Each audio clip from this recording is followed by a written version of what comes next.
Hello, everyone. My name is Dokuro Jim. Welcome to Rolebold D&D, the Heckna campaign. We're back after a hiatus. Some of us have medical problems, and we are sorry, but we're back now. At least some of us are. Beep is probably in Sleepland. Everyone say goodnight to Beep in the chat. F's for Beep in the chat. Oh, I thought that was a group thing. No, you're good. No, you're good. Use now. Real quick, for anyone who may watch the VOD after this,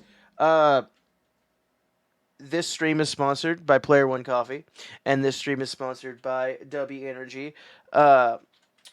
If you go on, or if you type hashtag Linktree, not hashtag Linktree, exclamation point Linktree into the chat, it will give you all those links and the relative minutia to go along with them, as well as our Patreon and Jask and I's Ko-fi. If you would like to give us money for some reason, any of those reasons really, I don't care which, please go do that. I appreciate you. I don't remember where we left off. I mean, pretty much at the moment, I was just talking about haunting my dreams. You guys had just finished the pie eating contest, which is where we had left off, was finishing that. Okay, yeah.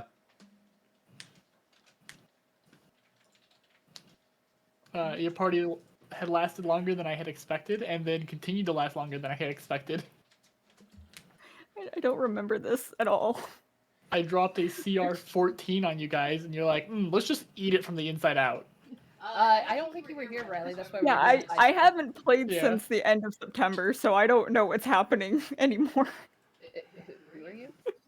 I don't even know at Whomst? this point, man. I'm just here. You guys were having some free time, and there was a pie eating contest, and after so many pies, the pies ran out, and so they summoned a pie holder, and it was basically last one standing wins. And May said, or. Yeah, that checks out. So basically, I And- missed nothing. This is all Are you kidding pretty. me? This was like the greatest showdown we've had.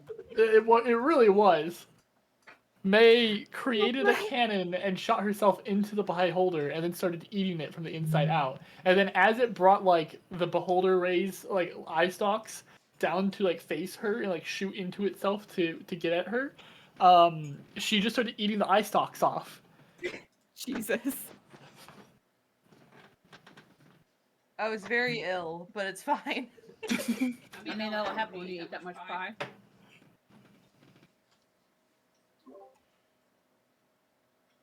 It was quite the experience, that's for sure. But yeah, you guys have gotten rewards for that. And we are picking up just after that. People have started to like clear out and go back to the general festivities of the Revelia. The Revelia is yours to explore. There's nothing currently like terribly pressing. I mean, you do know that Dr. Stella was abducted, but there's nothing that you can really do about it to your knowledge. You do know there's other parts of the train that you need, but unless you go talk to the toy maker, you don't know where to find them. And the toy maker has been unavailable for a while. Well, Eugene gets up, covered in what is akin to paintball welts from the frozen blueberries that were shot at him. What's up, moms? Say hi to my moms in the chat, everyone. Mother! Hello! Greetings! Alright, Hello. so basically, Eugene gets up, covered in blueberry welts. He's like, so what were we doing before this regrettable decision happened?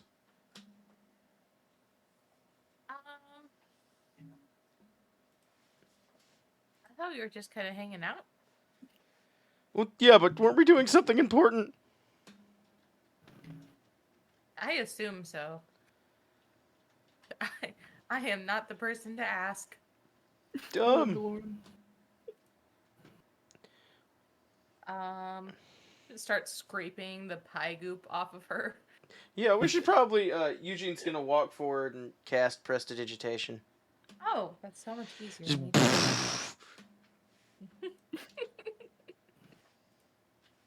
than me. Well, I guess. Is there someone we should go talk to? Do I know that we could go talk to the toy maker about the other train parts? You guys are aware that the toy maker could probably know where the other train parts are. And while Splendor is correct, you haven't heard from the toy maker in a while. You could try to find them. Well, I mean, they. He looks around a little bit. They captured Dr. Stella. Maybe we should go check on our other friends and make sure they're okay. I use the term friends lightly, but Most people call those allies, Eugene. our carnival acquaintances. When was the last time we had a long rest? Does anyone remember? Because there's no day-night cycle, it's so hard for me to conceptualize it. I just need to know because technically I'm supposed to if I want to switch out spells in the morning, and I don't have any recollection of. It's been so long. I'm going to assume you've Yeah. probably, at the very least, Air has gotten a long rest. Yeah, so Jess. Yeah. You weren't with us for the pie shenanigans. Yeah, well, we slept before the pie shenanigans, so that means that Air, who would have Okay. been with us had you been here. Perfect. Yeah, so you should be good. Because I just don't want to because I know there's Yeah. been a fucking spell that I've been wanting to prepare, but I'm I don't know when we're sleeping. I don't know what's happening anymore. Yeah, who sleeps? No one here. Let's see here. Fog is taking the time to just go and get rid of this pseudo stomach. He has come to the conclusion he does not like it. I mean, I would like to sleep if we can. I mean, yeah, if you want to find a place to bed down real fast, we could go back to the hostel, or we could go to Locks, I guess.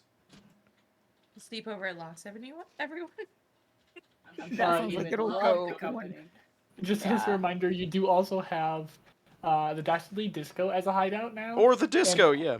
Also the train station. I might kill the disco man if we go there. So You want to go back to the train station? that's fine. Okay, to the train station. Ahoy! It's just so funny because when I see a disco man, the blind red rage just kind of clouds over my eyes. Mate, that's not good. I- That is. Go ahead. After seeing what she did to the pie holder, Splendor looks at me with a Yeah, I mean, I've read stories about characters who do that in books, but I don't think succumbing to that much anger is a good thing. It's not so much succumb as it is uncontrollable rage. That is called succumbing, my friend. Listen, Eugene, it's important to get your feelings out. I feel like you of all people should know this. I'm fine. You, I'm just good at expressing myself, Eugene. Splendor squints at Eugene. No, I'm fine. May squints at Eugene. What? I'm a paladin. I've never been this happy before. I'm fine. There's a reveler nearby who's squinting at Eugene. Is it a Mark disciple? My cult starts squinting at Eugene. With a passive insight of 18, do I believe Eugene that he's fine? Yeah, I mean, he wishes he wasn't here, but, he's pretty okay. Same. I think everyone shares that sentiment. He's pretty okay considering he just got beamed by a bunch of frozen blueberries and, It's And then there's honestly Fog the just least casually worrisome in the thing that's corner happened. scratching himself. Okay, let's go then, I guess. Mm-hmm. All right. You guys head to the Shattered Station. Can somebody roll me a d20? Yeah, I need that. Who wants Yeah. it? I got it. 2. Starting off strong. All right, and roll me a d8. Awesome. I got it. Okay. 2. Double twos. All right. Look, it's the curse of twos from my Friday campaign coming and haunting us in this one now. Hey, how about you don't? How about you don't do that? Yeah, you keep I'm those here. twos. That is unfortunately not something I have control over. Could be worse. You could be Will Wheaton. That is true. Don't even invoke his cursed name on this stream. Okay? I don't want to know what evil lich his family pissed off, but it's real. So as the party is traveling, Fog, you hear a whisper going, "Hey, kid!" I This love the idea. giant, horrible monster kid. Yeah. Apparently, whoever this person is clearly sees Fog as a goat. So, anyways, Fog is going to just look around for the source of the noise. All right. By the way, regardless of passive perception, no one else hears this. But Fog, you look around, you can see in the alleyway, in a long black trench coat, black fedora hat that's like pulled down at low, and like in as much shadow as he can possibly be. You see somebody that's maybe 5 feet. Nothing personnel, kid. And he's got like his coat hold close against him. He's like, "Hey, come here." Fog just looks around and like points to himself. Like a quick nod, and then like you can see him like lean forward and look around, like shiftily as if like trying to hide, and lean back into the shadow. Come over here before somebody sees. Fog will walk over. Do any of us see this? I mean, Fog is hard to miss. So a passive perception of 15, or you can roll to see if you notice Fog. I feel like Splendor is still busy heckling Eugene with May. Fog? Fog, you do hear Air, but at saying your name, Air, you do not currently see the person. Fog is it's still so- approaching the person in the alleyway. Fog. I'm gonna go after Fog, because this is a little strange. And that's when I said, that's not really where the queen is. What a party! Fog, as you arrive, just a little bit ahead of Air, the person starts to like open up their coat, and you can see just like sewn into like patches of their coat, or being held up by patches of their coat that's been sewn in. You can see just assortment of vegetables. He's like, "Hey, you want to buy some? Oh shit, I've been had!" And he takes off running as soon as he sees it. Oh no. Do I see him at that point? Yeah, you like the moment he starts running, you can see him. High or Did I low, see guys? what he was peddling? You saw like the flash of a carrot. Oh my. Is that a carrot in your pocket? Or are you just happy to see me? High or Fog. low? Well, Low? Fog gives chase. Fog! Jet, what's your chase? Oh. Hey, get back you here. can see like the most shady looking neckbeard in your whole life, sprinting for his life.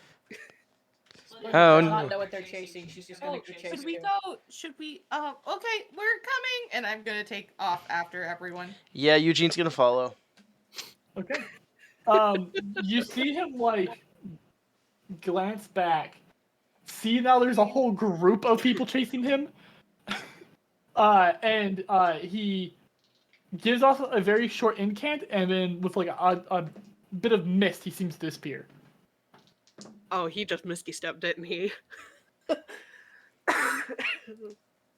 Oh, is that what that's called?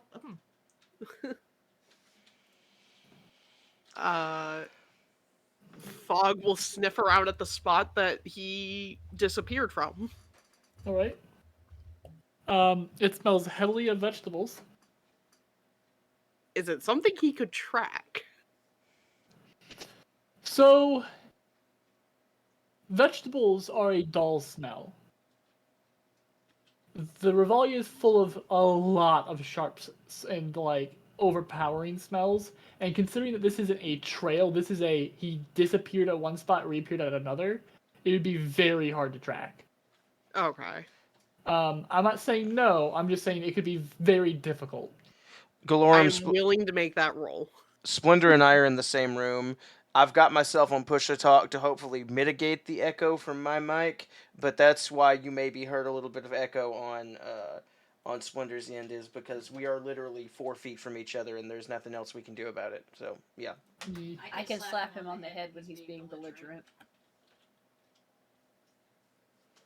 Also, Golem, because it's been a while, who Air is basically when they did the Dastardly Disco at the end, Air replaced Gilbert. Gilbert was actually allowed a exit of the Revalia, so that we could allow Riley to swap characters. My brain is so drifty; it did not want to complete that sentence. But yes, Fog, if you wanted to, you could try to make a survival check here, but it'd be very, very, very difficult to. Actually, it's going to be a perception, actually. A perception check? Okay. Yeah. Survival would be if you're actively tracking, but perception is going to be you're trying to find where that vegetable smell picks up again.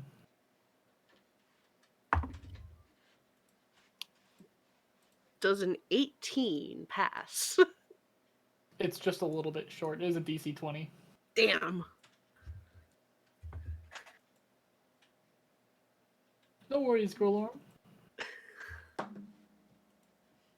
No, we've lost a lot, both in time, save records, all that sort of deal. We're all confused here, so you're part of the club. Yeah. But yeah, the shady vegetable dealer has assumedly disappeared. Fog is very disgruntled about this.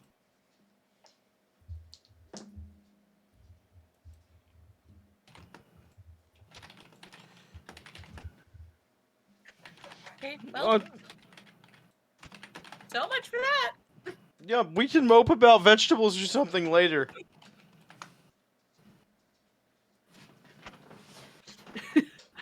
Fog will rejoin with the rest of the group. I have A very question. sad doggo. Other than that, you guys are not stopped or assaulted on your way over. Excuse me. On your way over to the Shattered Station. You do hear the Hecyatron turn on and an interview being done. You can tell it's the guy in the full suit of armor with a microphone. It's from the hostel. The interview quickly devolves into a fight, though, as the person being interviewed does not seem very amused. Oh. What are they saying? It started off with, what's your favorite color? And the person said blue. And then they asked them what their favorite ice cream was, and then they said, this is getting ridiculous. And the other person came back with a witty quip, and it just devolved into fighting. Yeah, just regular rebellion entertainment. Mm-hmm.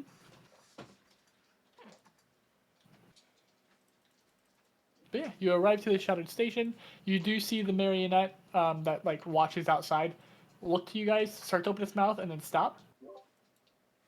And then just sit there wobbling its head as if it's listening to music that is not there. Alright, well Eugene's gonna go inside the station and just, collapse into a pile in his corner. Poor Eugene. It's fine. I will say my second favorite part of the pie eating contest was how much Eugene did not want to participate in a pie eating contest. Mm-hmm.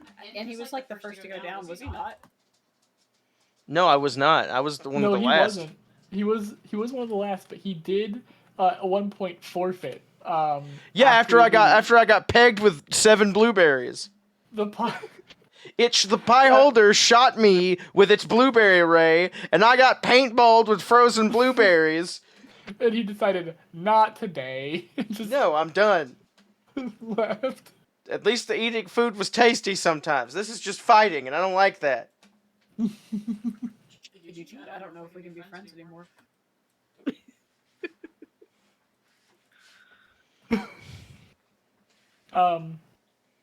You are able to rest here. Is there anything here that you guys wanted to do before you leave, or are you just going to rest here and go? We should probably ask them if they have any leads or know anything about the other train parts, but I feel like they might have already told us that. It's been a bit. I mean, you can ask. I don't remember if they have told you anything, but Yeah, I'm gonna go up to the dwarf and just be like, so do you guys know where any other pieces of the train might be aside from the 2 that we've got you? you approach the dwarf. He's currently kneeling next to the halfling that you can tell is in the late stages of the clown corruption.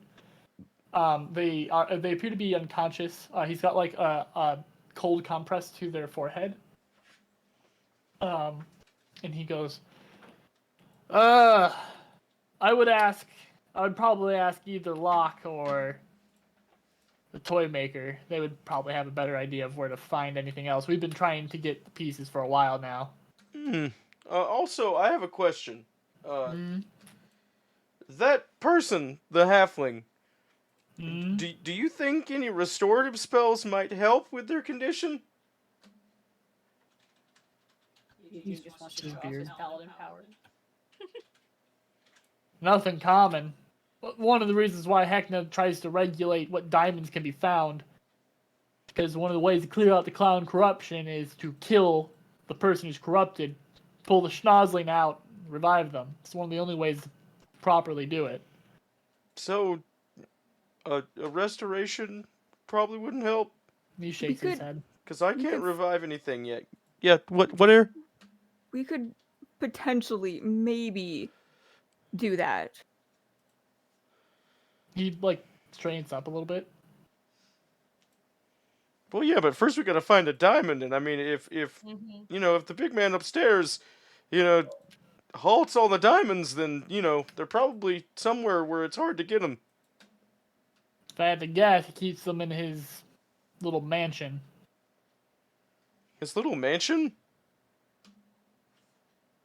Yeah, the place you have to have keys to get into. It's got to be in a room there somewhere. Like the cheese room. Like Okay. the cheese room. I have a mechanics question about a spell that I have. All right. So I have Spare the Dying, which Yes. I can touch a living creature that has 0 hit points. If we kill this dude, is he technically at 0 hit points? So there's a difference between at 0 and dead. You do know, as somebody who's been informed by Dr. Stella, the schnozzling on its way out spins its tendrils like a blender in the brain. They are dead. So if you pull the schnozzling, they will die. If you knock them unconscious, the schnozzling stays conscious and will blender the brain when you go to pull They it have out. to be like dead. Yeah. Mm-hmm. Yeah. They will die. Not If just you try to pull the schnozzling in any way. Super die. Yeah. Anything Great. else? Super. Mm-hmm. Well, Eugene sort of looks at the dwarf and says, well, we'll work on that. But, we're gonna go ask Locke, and I suppose if we can find the toy maker, we'll ask him too. So, you stay vigilant and keep at it, because you might be our only ticket out of here. He just kind of nods and goes back to caring for Der Candy Meister. Mm-hmm. So, Locke's first, and then maybe find the toy maker? Yeah, that sounds good to me. All right. And just as a recap, I don't think we have seen the toy maker face to face since the incident with Kiki, have we not? You guys did when the stick was first gotten. Okay. But after that, you haven't seen the toy maker around. He's been very scarce. Yeah, They've been very scarce. I think Locke would be the best to do first, and then maybe if Locke has any ideas where the toy maker might be after we ask him. All right. So to Locke's then. I'm gonna need another D20 as you guys try to travel to Locke. I'll do it.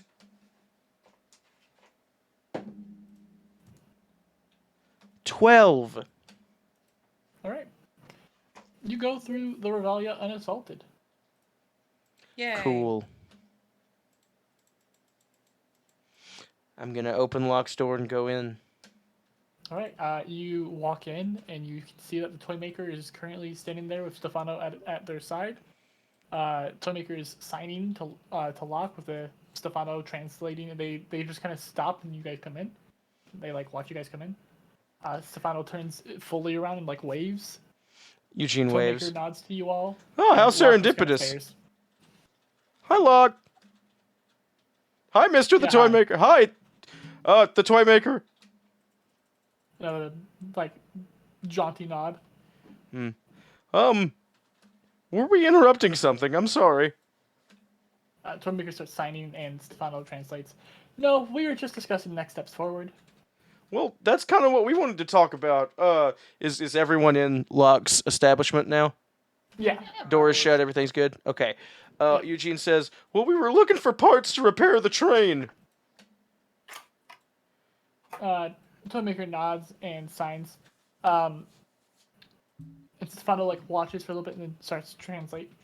The next part is going to be tricky. It'll be beneficial in multiple ways to grab it. It's just once you do, people are going to definitely recognize that you might not be the most beneficial to the Reveille anymore. Depends on how sneaky you are about going about it.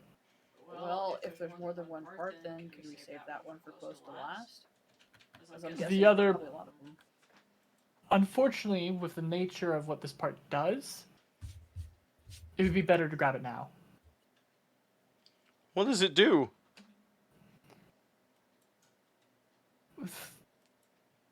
It powers a good portion of the Reveille itself, including the posters. Oh. Once this part's removed from the Reveille, then the posters turn off, and Heckna loses his sight. Maybe we can convince somebody else to get it and take it from them. Unless we're already, under scrutiny, which I guess we kind of are.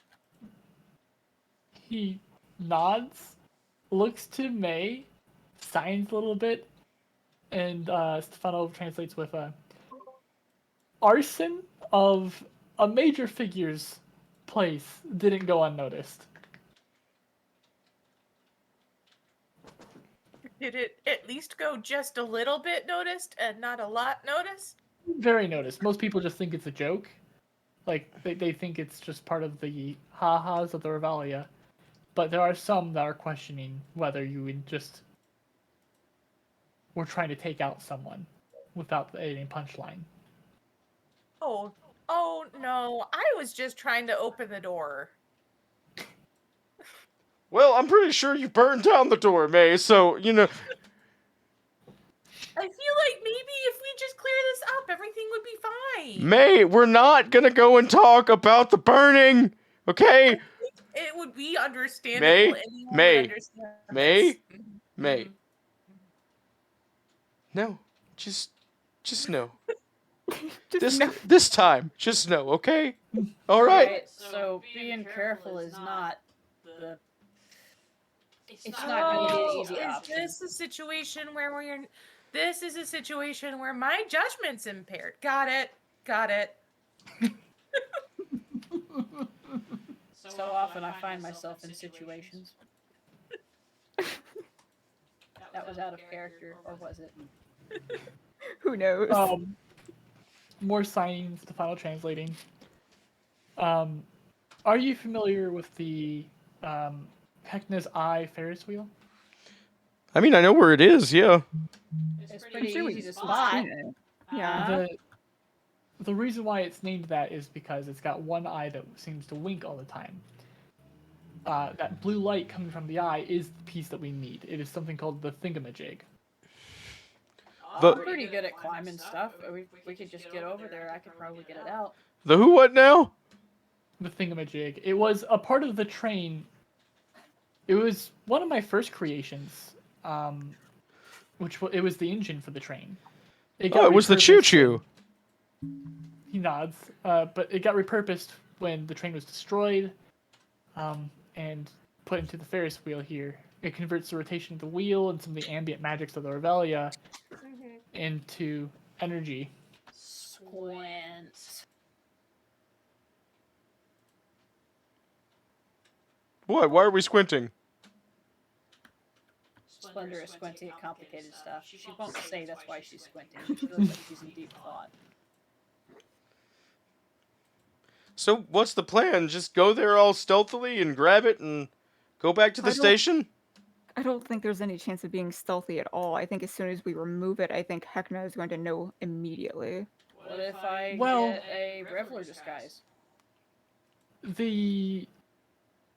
The moment it's removed, Heckna won't be able to see amongst the Revelia except for when he's physically there. Yes, he'll know something has happened, but he won't know right away what, and he'll have to travel to go find out. The issue is people seeing you do it. If you can manage to do it sneakily, you'll have a much easier time getting around the Revelia it'll be as easy as you've had. But if people see you do this... My concern is, we've made a bit of a splash, with the exploding people's places of work. Mhm. Are there any other groups similarly to us that are doing similar things as us?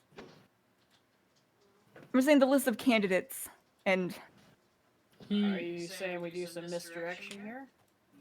I'm just saying it doesn't take a genius to figure out that it's us that's doing this. He shakes his head. Maybe, like, I don't know. So are there others? London. Anyone else on a similar path to you all is not ready yet. And by that I mean there are some who are just arriving that don't seem the most content, but they're not ready to be approached with anything this important. Well, here's a thought separate from that. Me and May are pretty good at doing distractions, and she'll like bump her elbow into May. Like, yeah, they're doing a buddy pose for like half a second. So maybe, depending on the risk, like May and the rest of you could put on some kind of impromptu thing in the street, and I climb up there and grab it. Maybe with Fog, depending on how limber he is, because who knows what's up there, maybe guarding it. That is a good idea. That's a good idea. I like that. My only concern is like, if you're the one doing the distracting, even by the time we get out of there, if Heckna realizes you were there.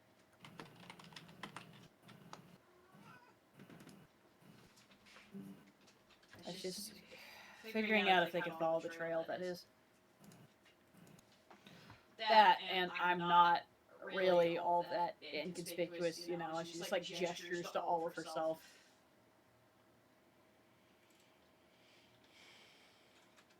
Well, maybe if we all get disguises aside from you two. Well, then it would still get on us, Eugene. I mean, What if it was Foggy? You think you could do the cough thing for that long?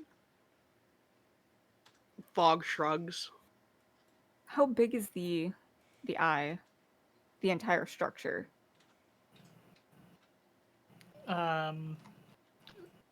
There's a bit of a pause, as the toy maker seems to think, and then they start signing again. Stefano translates it once more. Somewhere over 80 feet tall. Do you The think you can structure. cover that much distance, Pog? Fog shakes his head. Could you cover where the eye is?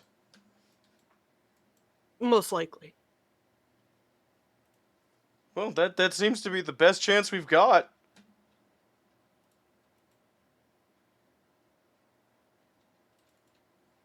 I mean, we could always scope the place out first. Mm-hmm. Just go take a look and figure out what we're up against. And it might not be a bad idea to at least get an idea for where Heckna is. That way we don't get interrupted. I can ask Heckna to come supervise something or take a look at some creation I'm on the verge of making. Keep him distracted enough. He will probably leave the moment that the thingamajig is removed, but I will be able to at least keep him distracted so he's not going to just show up. And then we gotta be ready to move fast. Well, no time like the present. A present? Huh? No, the present, as in the now. Not as fun. Sometimes it's not. Just kidding. I was paying attention. Let's go. I love May so much. May definitely paying attention. Says let's go, leads us off in the wrong direction. Runs into the wall of Locke's shop. I meant that way. Let's go that way. Before we go, Locke, have you got any new weapons or armor in? Let me check something. Splendor looks suspiciously at Eugene. Right, So also maybe you we- should leave the armament purchasing to the experts. Just like, yeah, I got this brand new set of armor, and he points at like just a whole stick of dynamite, like mascot suit. You know what? Somehow that might be safer. That's Locke I mean- does like he does nod, but goes, "I've got generic stuff, nothing I'm pretty sure you'd be interested in." Does May, do you want the mascot suit? I don't know. I mean, I guess dressing like a hot dog would be less conspicuous in some places. That's a stick of dynamite, I'm pretty sure. A what? An explosive. Okay. Hey, what if we blow up the wheel then? Don't think that me holding the dynamite is maybe a good idea. Now that I am Well, no, it's a following costume. well, I don't think that that's a good idea. Now that I'm following your train of thought, me blowing up something and then wearing dynamite. You see that the toy maker starts to sign something, and then he stops, and is very clearly thinking, and then Stefano starts to translate and goes, "Well, hold on. That might make people think that it was a joke." And here's the punchline. Interesting. Okay, I'm in. That is dancing on the Putting on the knife. dynamite suit. Okay. It is ill-fitting. Yeah, it's clearly made for somebody like more slender and tall. Yeah, I'm definitely keeping a spare the dying at hand just in case for this. Maybe, Um, what if we did like a face paint thing like that? Yeah. The And you top see piece drooping over May's eyes. She pushes it up. You see that Locke opens his mouth, like, stops. It just watches.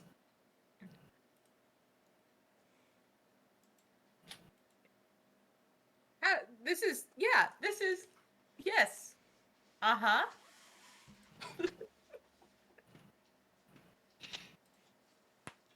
This'll work? Yes, everyone's agreeing? Yeah, I mean, it's a pretty sound plan for now. Am I distracting? You're always Yes. distracting me. It's one of your strengths. He blushes, does the like, oh shucks wave at Splendor. Gets a dynamite head flopped into her face. Yeah, I was gonna say the top flops down when you do that movement. I also imagine May's legs are just fully out, just the whole legs, because like again, this thing is not made for her. It's like scrunched. It doesn't go past her hips, so it's just scrunched like a shirt. Yeah. Oh my gosh. Poor May.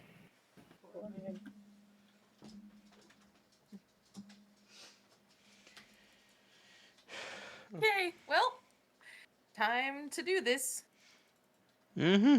Let me get into character. Boom. I'm convinced. So, you said Locke didn't have any like magic stuff, right? He had no weapons or armor of interest. Does he have trinkets at all? Like amulets? Glittering gold, trinkets and baubles. I would like a pretty necklace, please. I would like to go to Sephora. May I take your hat, sir?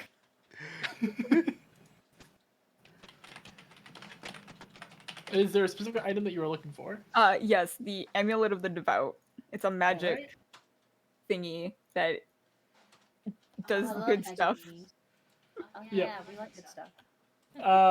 Go ahead and roll me a d20 roll. Oh no. What's that? That's 14. Excuse me. You do find an amulet of devout. Alright. It seems a little mistreated, like it seems rusty and dirty, but it is definitely still an amulet of the devout. Alright. See Can if I- you. Go ahead. I was gonna ask, can I tell what deity it belongs to? Go ahead and roll me religion because it's not a common one. Alright. Oof, that's not good. What is that? That's a 10. Yikes. It is definitely a frog deity, Oof. Frog. but you're not sure what else beyond that. Alright. I'll point it out and look to Locke. How much for this? You see that he like takes a pair of spectacles out, puts it onto his head, looks at it, stares at it for a bit. 10 red tickets. It's not cursed, is it? Takes the spectacles off, folds them, puts them on the desk. 10 red tickets.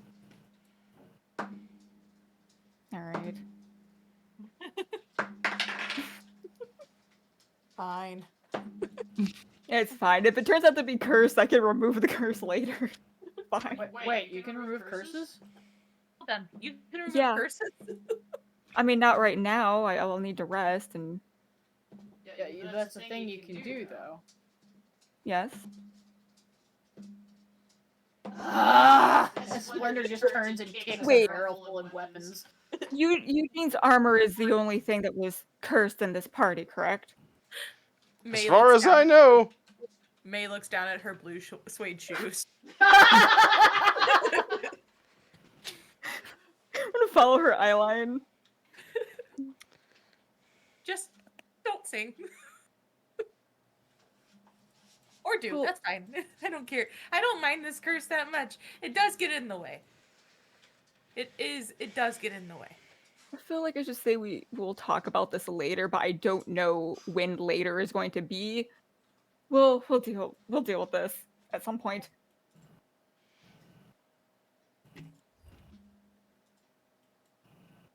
All right. Locke looks to May in that dynamite suit and just goes, "All right, so 1 red ticket first off. Oh, for the suit? Mm-hmm. Oh, okay. And gives a ticket. He takes it. Now get out of my shop. Yes. I do. That's why I'm asking. Aww. Very nice. I get it. Okay. Yeah, just enjoy your alone time and we'll see ya later.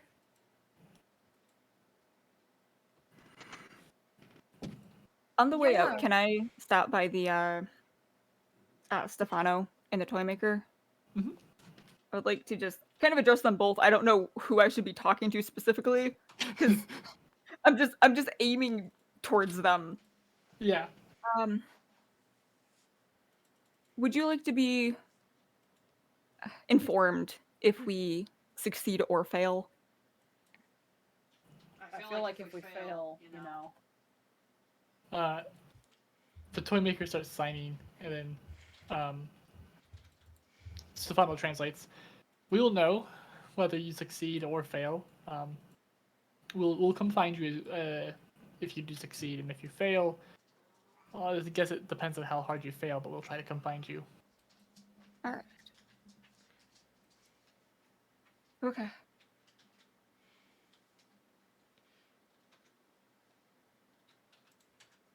And I will follow everyone else out. All right. The Uh, Heckna's Eye Ferris wheel is not far from here and is able to be seen from anywhere in the Revelia. So you are easily able to make it there.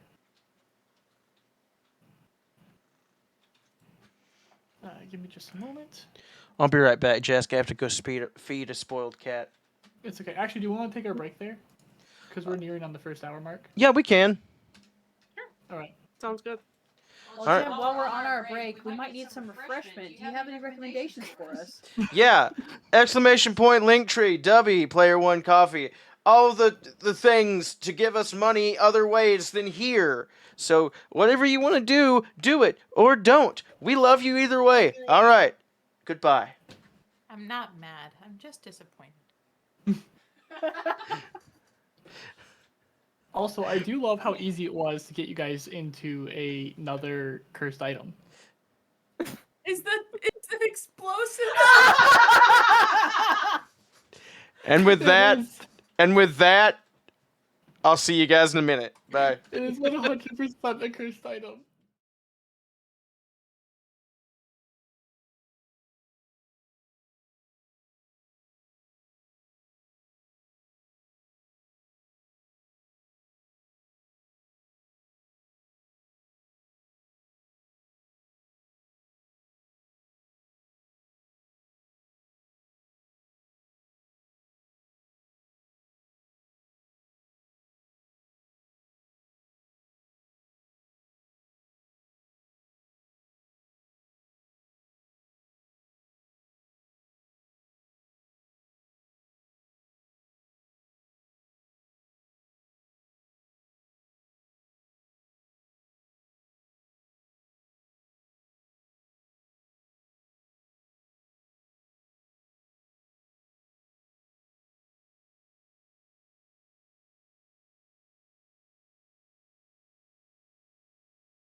And we are back With a vengeance.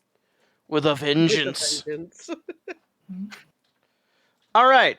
So we were making our way to the Heckna's Eye Ferris wheel. Let's see how we bungle this up, shall we? Let's not. It's probably gonna be me. It's gonna be May. It's gonna I don't be know. May. My dice have not been very favorable to me lately, so we'll see who We'll really be fucks it up. fine. I don't want to like hold the party back, but could I attune to my thing? Yes. As long as the party's all right with it, you can spend an hour to attune to it. Yeah, it's fine. Okay. I'd like to say we probably spent an hour over logistics and stuff, but let's be real. Yes, you shouldn't have told me that.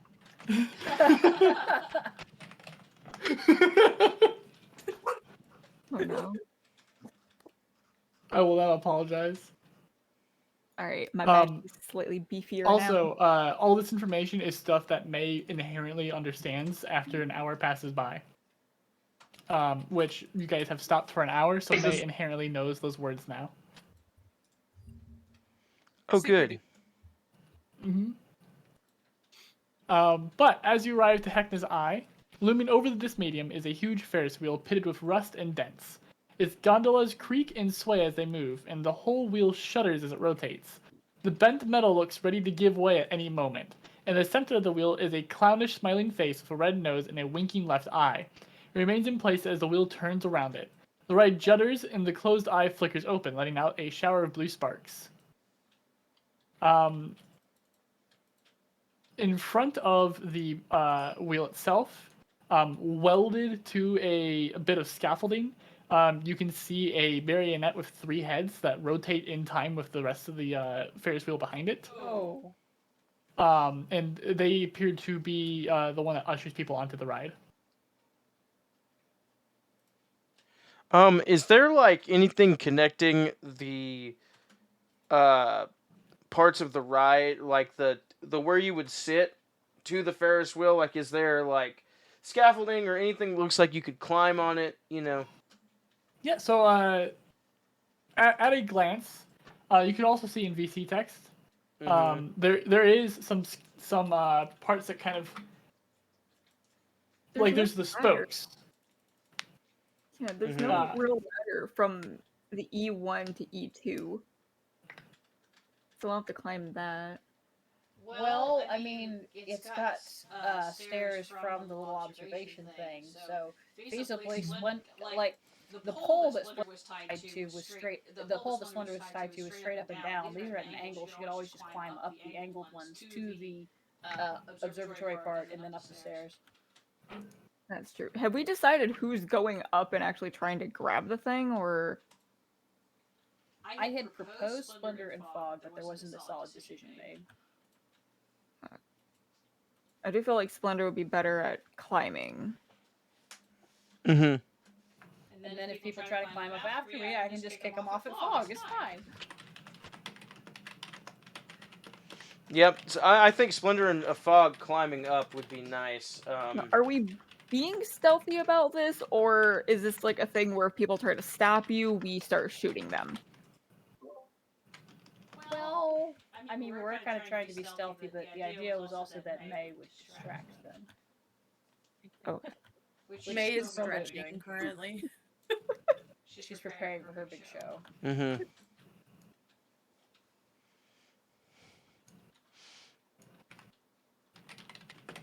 Yeah, that's just distracting. That's why I'm in this. All right. Well, I mean, then start distracting. I guess we'll go around. I'm concerned, so I'm gonna go over to May and cast false life on her. You cast what on her? False life. And hold on, let me roll this. What is it? It's a D4. Ooh. That is. You get 8 temporary hit points. That actually maxed out. So you have 8 temporary hit points that can't be healed, but you have 8 temporary hit points. for the next hour. Perfect. All right, and you guys are going to do a walk around of the Ferris wheel to inspect it, see what you can find, or Mhm. you're just gonna. Well, that's Okay. what I want to do. I don't know about the rest of Alright. them, but yeah. Yeah, we probably Um, want to take a look if we got a chance to, because it's gonna get Yeah. real hectic after we See how do many this. people are also around. How many people are like manning the thing? So Civilians. let's get May. You're going to do distraction. Are you going to start like right away, or are you going to wait for them to be done doing their inspection first?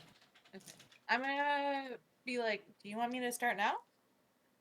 I can start now. I think so. Okay. Also, I feel like we should, because Calamity's not here. Is somebody going to help May with her stuff, or is it just going to be Air kind of watching out for her? I'm not sure. Well, I mean, Um, I'm here in case anybody goes down, so and to help.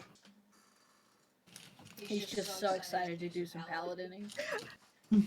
I think Air kind of gives Eugene a little bit of a like, just a little bit of like a glance, and then just focuses back on everything else.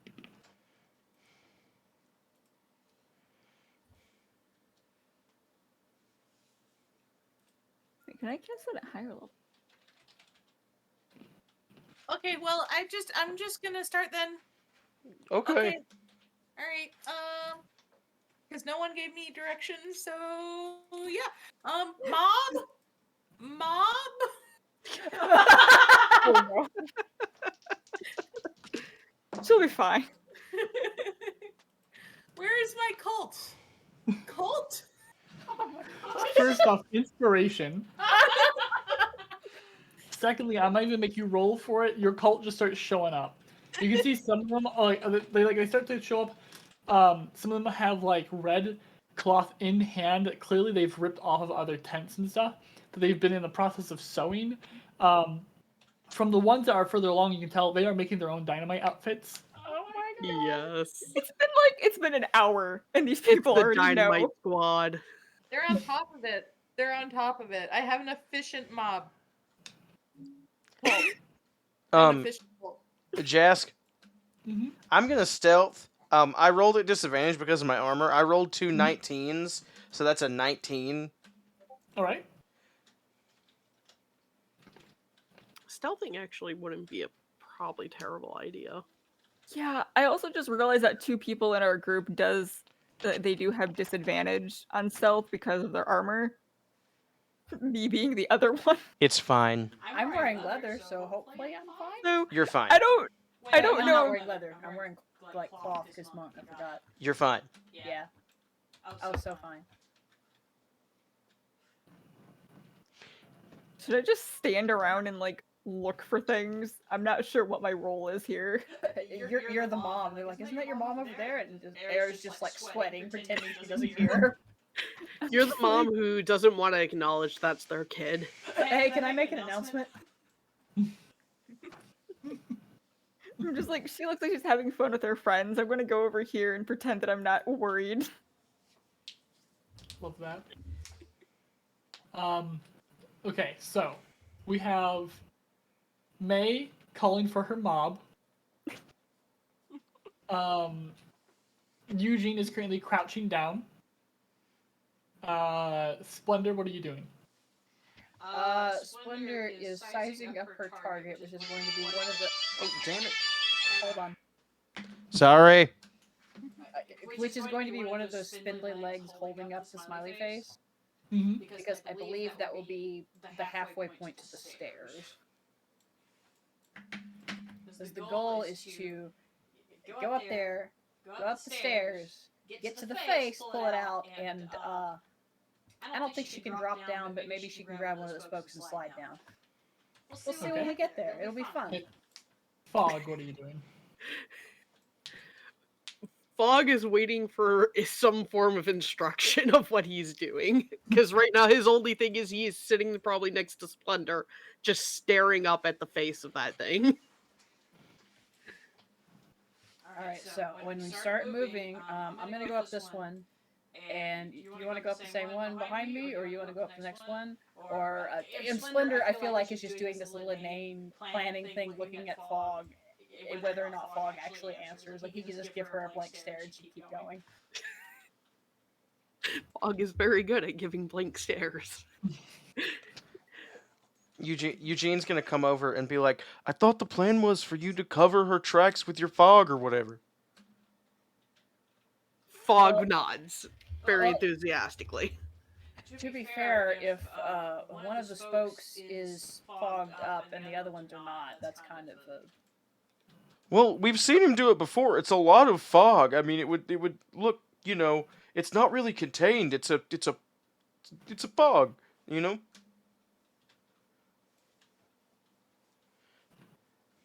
Other people don't know what he does. I mean, that.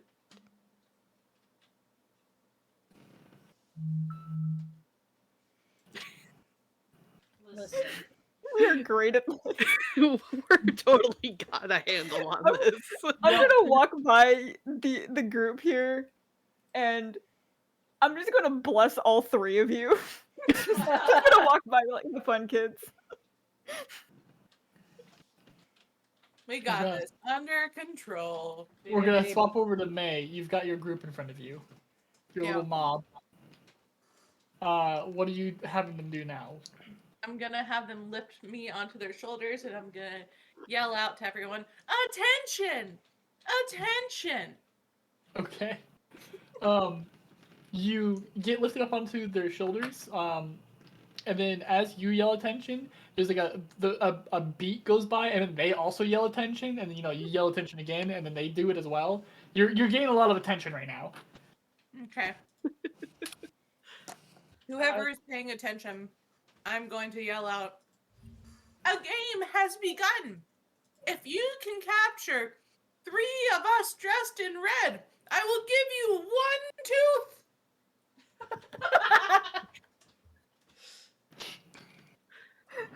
Give me a persuasion or performance check.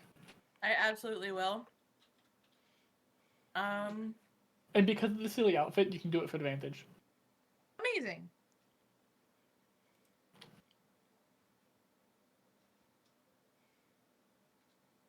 Oh, I got a nat 20. amazing. Nice. Yes. May is so good at this. What is that? What is that? All over with a nat 20 plus what? Plus 7. 27. 27. Amazing. It's the best tooth they've ever seen in their lives. All right. I'm going to yell out to my cult, "Scatter!" You are dropped. Like you hit the ground on your ass. You won't take any damage or anything, but it's not the most comfy of landings as they scatter. Full sprints. You can see one of them kick another one in the knee, and the knee bends wrong, and they stumble, and like they get up, and like the leg is still bent a little wrong, and as they continue like half run, half like trip over themselves, trying to get away and hide somewhere. Amazing.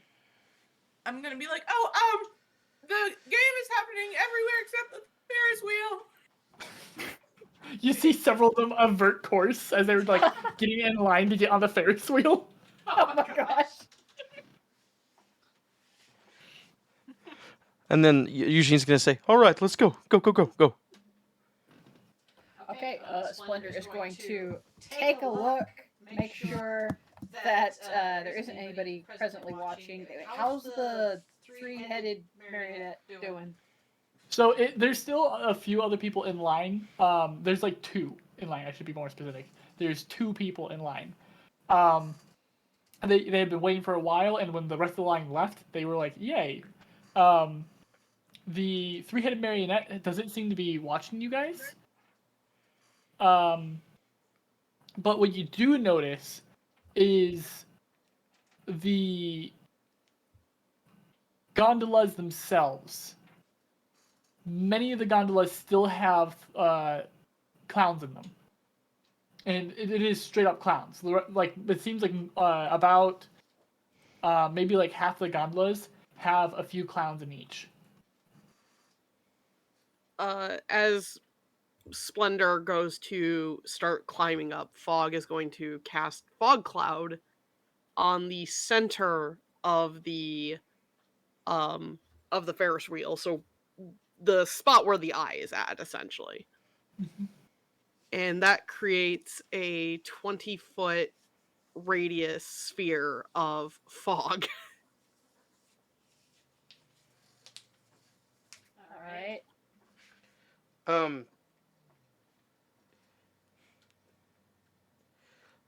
Before Splendor goes up, I'm going to cast Protection from Good and Evil on Splendor. Okay. Yay!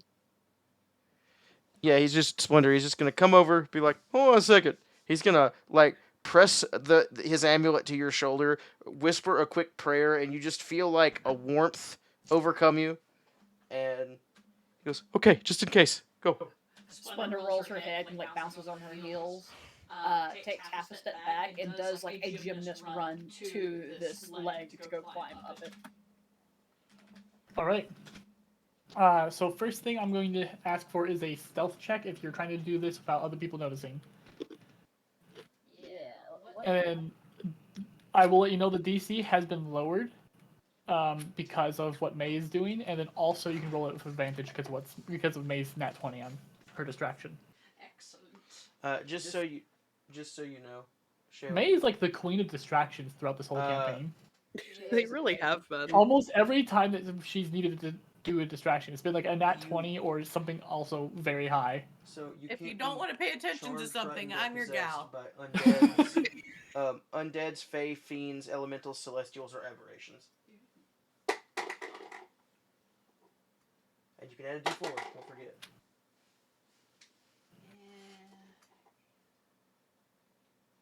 I can add a D4 Yes. from Bless. Also, because I'm pretty sure it won't Air come into blessed play you. now, the name of the marionette that's welded to this creation is named Peep Boo, No. Whenever you make a ability check, and I love that. Okay. d4. Does my They can only Bless say 3 phrases. They have nothing No, else they can it say. lasts for a minute. It's watch your step, don't lean too far, kiss the sky and say hello to happiness, and my favorite star is that one. Would you like to visit the moon? I would. Aw. Boo.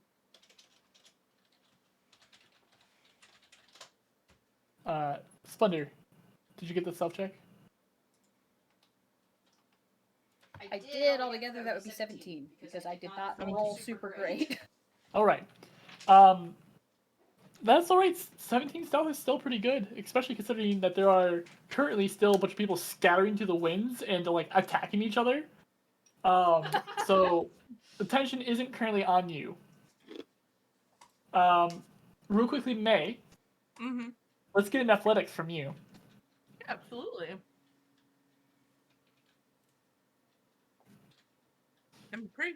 I'm not gonna say anything. I said something and then I was like, don't say anything. Yeah, that's probably better.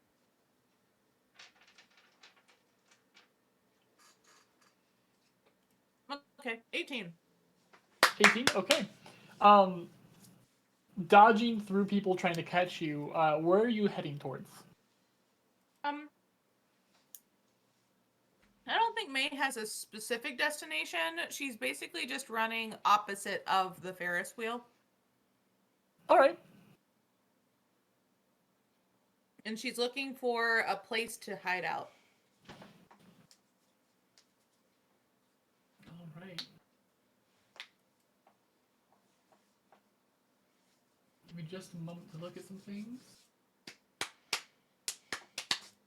Or she's looking for someone, if they're going to attack her, she's looking for someone to fight. All right. It does seem like there's plenty of people trying to grab you, but no one's like attacking you. Cool. Then I'm hiding. Okay. You duck and weave past some people, and you start heading south from the Ferris wheel. You're heading towards this medium, the place where a lot of the games are.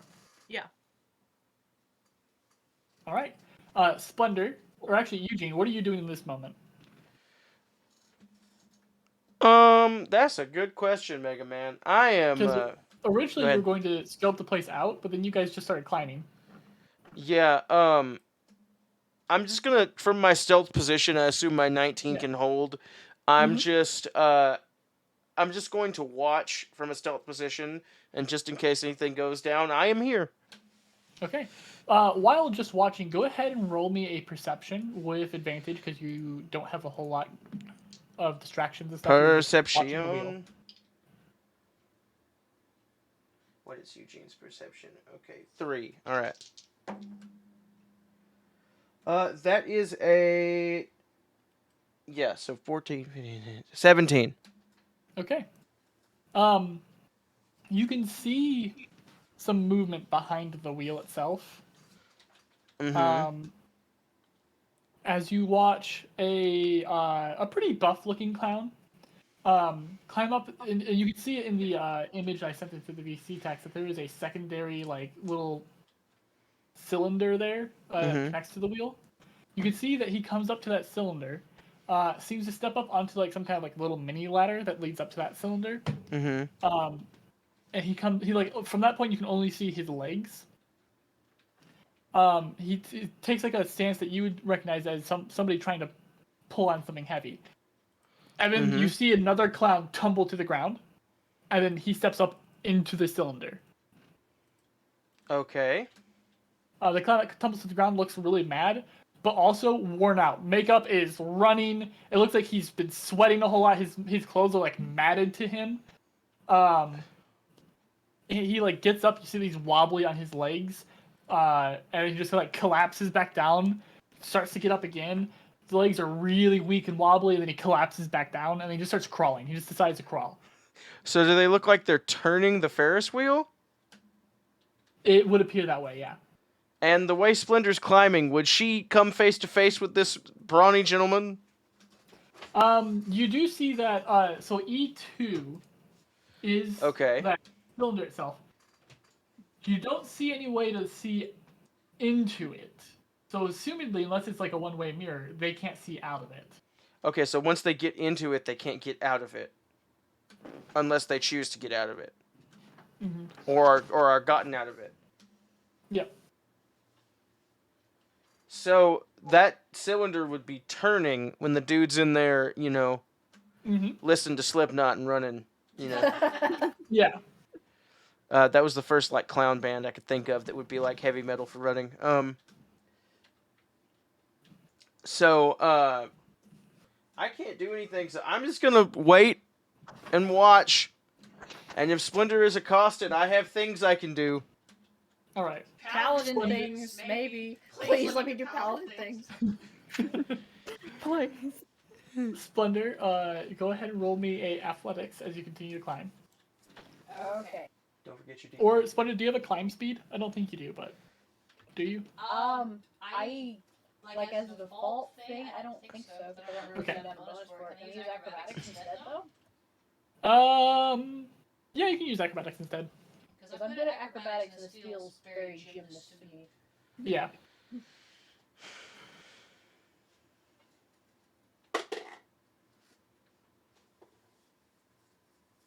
Don't forget your D4. Thank you.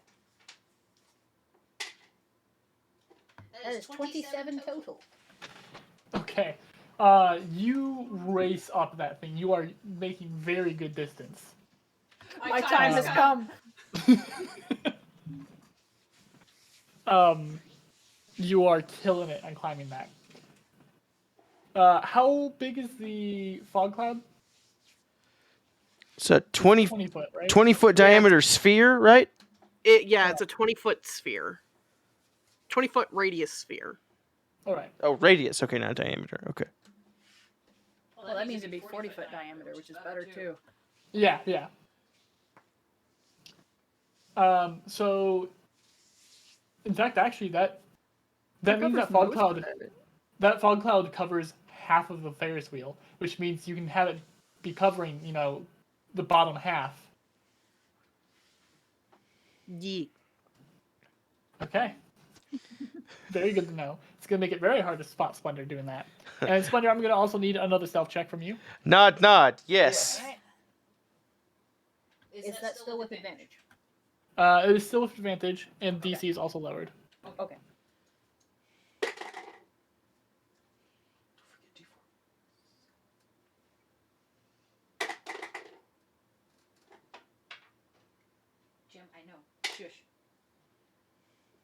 That is another 27. All right. Sneaky as the dickens. You are climbing up that so fast. We're gonna shift over to May. May, you see a spot you think you can duck into and be safe, or you could keep running and try to find a different one. This spot in particular seems to have a lot of garbage around it. You would be essentially jumping into a trash pile. Huh. Uh-huh. How many people are like around me right now? There are a few people. You had just turned a corner, so there's like 3 or 4 people chasing after you. That would see you if you continued running, but you might be able to find another spot to lose them. But other than that, there's really not a whole lot of people visibly able to see you right now. Into the trash I go. Okay, roll me a stealth check. Okay.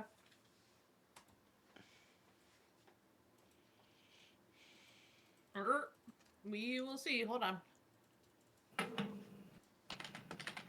13? All right, I will keep that in mind. Great.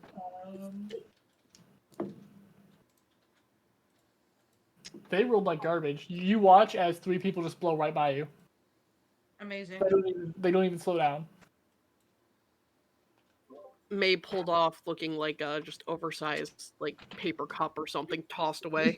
I kind of just jumped in, like face first, looking like hopefully a sleeping bag. I mean, there's probably a fair amount of people that just I would sleep in like- garbage. I would like to remind you that we had decided that the outfit is scrunched up at the hips, so jumping in face first, May's legs are just dangling. I imagine that the dynamite is just steady enough that it's stuck out like a bent pipe and her legs are hanging. Yo. This is fine. It obviously works. Yeah. Clearly. Splendor, as you continue to climb higher, like, give me another athletics or acrobatics. Alright.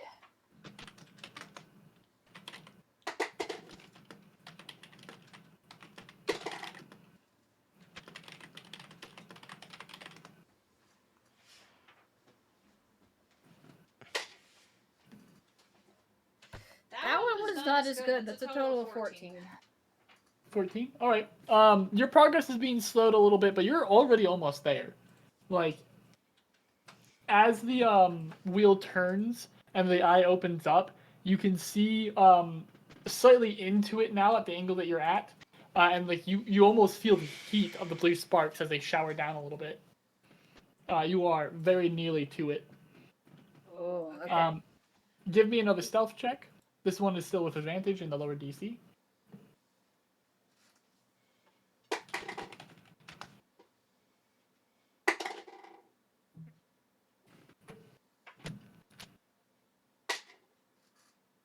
That is another 14. Ooh, excuse me. All right. Maybe it's a dog.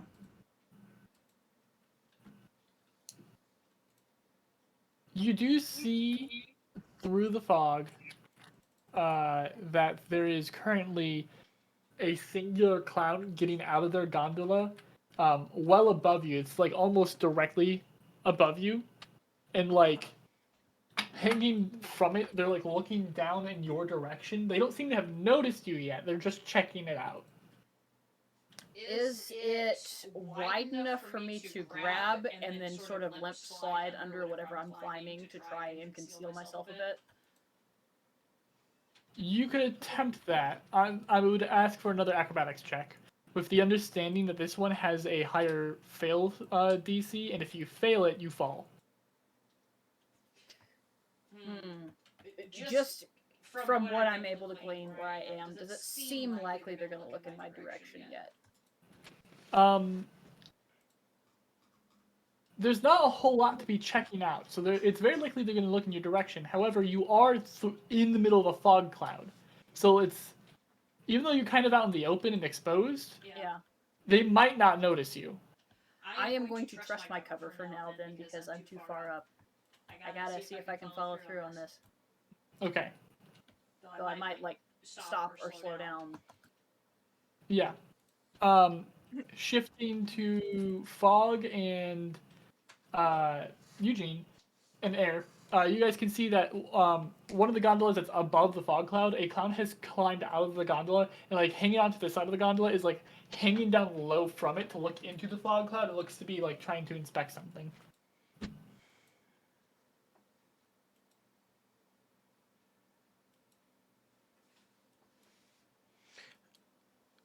Yeah, Eugene's washing, but nothing's happened yet. So I'm just Okay. gonna keep on being vigilant. Okay. Hey, Mm-hmm. do you like your hiding spot, or would you like to find a different one? I'd like to settle in here. Crawls deeper inside the tube. Crawls deeper inside the garbage. You know, Wow, feng shui here, some I'm- trash around. You know. Yeah. While I'm here, I'm a little bored, so I'm gonna look around and see if there's anything that's worth picking up. All right. So roll me a stealth check and then also a investigation check. Alright. Okay, stealth. Ooh, 16. And investigation. No, 19. Ooh, very nice. Yes. Okay. Roll me a d100. Oh. Oh boy. Okay. Hold on. What? Where's my other part of that D100? Oh no. That's sad. Oh, there it is. At least it's not a D4. Yeah. 77.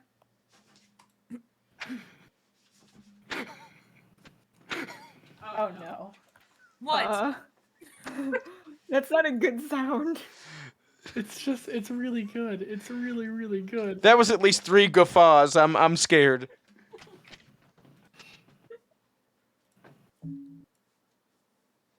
Christ. But is it African or European? You beat me to the joke. May, what you find is a 5-ounce bird statuette thing that's living, that's capable of carrying 1 pound of coconuts and only 1 pound of coconuts. Gotcha. That could be useful.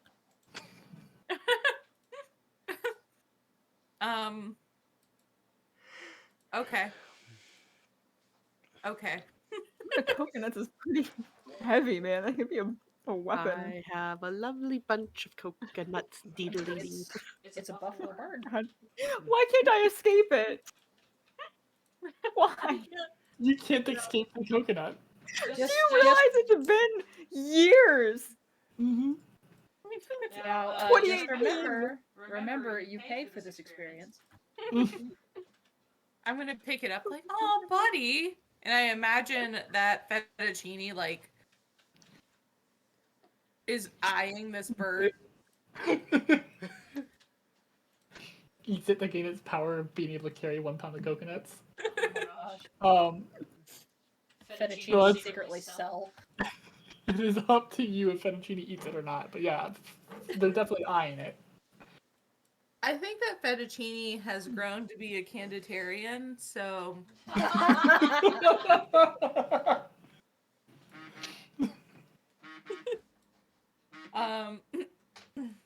I think I'm gonna, like, this bird's a little stinky. I think I'm gonna brush off the debris and kind of. Does it have a coconut now? It does currently have a coconut. It's holding a 1 pound coconut.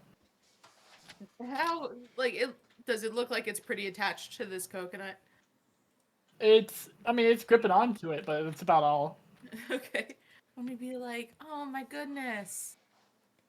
Your coconut is so lovely. Okay, how are you going to stand if you're holding on to the coconut? It's okay, I'll just hold the coconut. And you can stand on the coconut, and I'll hold the coconut. When you grab the coconut, it gives a loud squawk, but doesn't do anything further. As long as you don't try to take the coconut from it. trying to take the I'm not trying to take the coconut. Sorry, I'm just like imagining this like nightmare Snow White situation that's going on. Absolutely. All right. You know, actually, it did squawk. So hold on. Oh no. You hear shuffling. All right. Somebody definitely heard the squawk and is heading your direction, but you don't know if you're going to be had because I mean you are pretty deep in this trash pile now. Yeah, I kind of like set up shop here. Yeah. I think I like to have the upper hand. So I'm like, I huddle with Fettuccine and this bird, yet to be named, maybe Nugget. And I'm like, okay, on the count of 3. And no one looks like they understand what May is saying. And she goes, 1, 2, 3. And she bursts out of the trash, like, boo! And everyone tries to run past whoever is there. Make me an intimidation check with advantage because as you yell boo, you spook the bird and it squawks as well. Very loud. I have a proposal also. Mm-hmm. You should name it Meatball. Oh no. I enjoy that. Oh, no. Oh no! What'd you get there, champ? Well, I critted. In what direction? That's the good news. Mm-hmm. There is some bad news. What's the bad news? I critted with a 1. With advantage?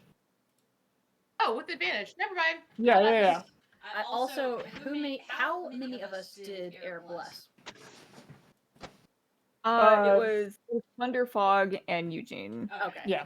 And Bless is only up for a minute.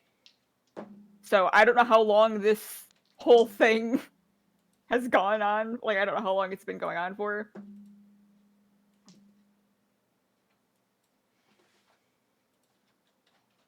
The intimidation was 19. Okay. You yell boo! And the bird squawks almost as loud as previously, as it was startled by your boo as well. However, you currently have its coconut, and it's not going anywhere without that coconut. So despite it trying to fly away, it does it, and it just settles back in. The person you just jumped at, like, falls back, gripping at their chest, like, wide-eyed. They stumble back, and, like, crawl backwards a little bit, giving you room to escape. So go ahead and roll me in athletics. For sure. For sure. 10? A 10? Alright. And you take off again with them being able to recover and be like right on your heels. No one's getting my teeth. God, what a sentence. Somebody quote that, What a please. powerful sentence. Only in the Revelia. But I love that it's not even about the teeth that are in her skull. I think that's my favorite part because it's so misleading and it becomes even more like terrifying. I know. Amazing. I'll be like, high five, Meatball, and hold my hand up to Meatball's wing. It doesn't high five you, it instead just like pecks your hand a little bit. Not hard, but like enough that it's like a little bit of pinch. Good enough. Keeps running. Full sprint. I tell you what, I want a whole spin-off series that's only Mayworth and her adventures in the Revelia. I know, right? They would be really good. Also, I have this list of a whole bunch of useless magic items that I am in love with now. In love with.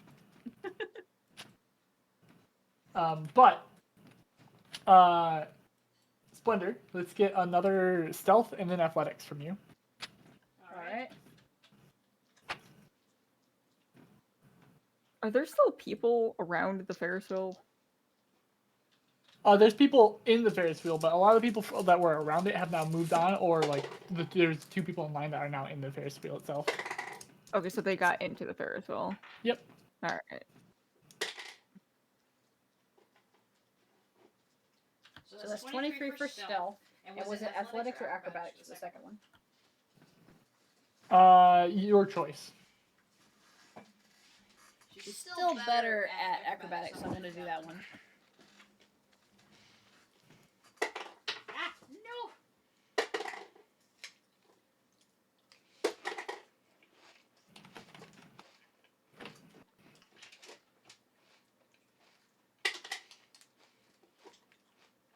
That is a 16. 16. All right. You get up to the device itself proper, and moving around, you've found that there is a access hatch here. Ooh. Okay, then I guess I'm going to examine that and try to get it open and climb inside without making too much of a ruckus. All right. There's a loud creak as you open the access hatch. It has clearly not been open for a very long time, and even just like the action of like pulling it a little bit, the metal groans and creaks.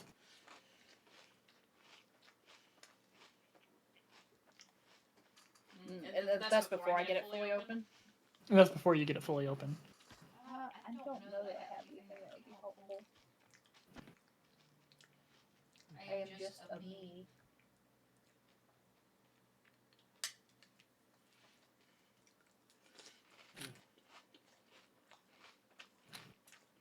Here's a thought. I still have a bone from our lovely dog friend. Can I throw that fiercely through the fog in the direction I came from and hope that it clangs on the clown wheel? Okay. Yeah. Go ahead and make me an attack roll. Attack roll, okay. How's that work? Just like roll to hit? Yep. Has this been within a minute of me casting my bless or no? Yeah, this has been. Okay, so would she This- still have the... Yep. This has only been like, what, 4 rounds? I have no idea. Time is weird. Mm-hmm. So Time if is this soup. if this is an attack roll, they get a d4 added to it. Yep.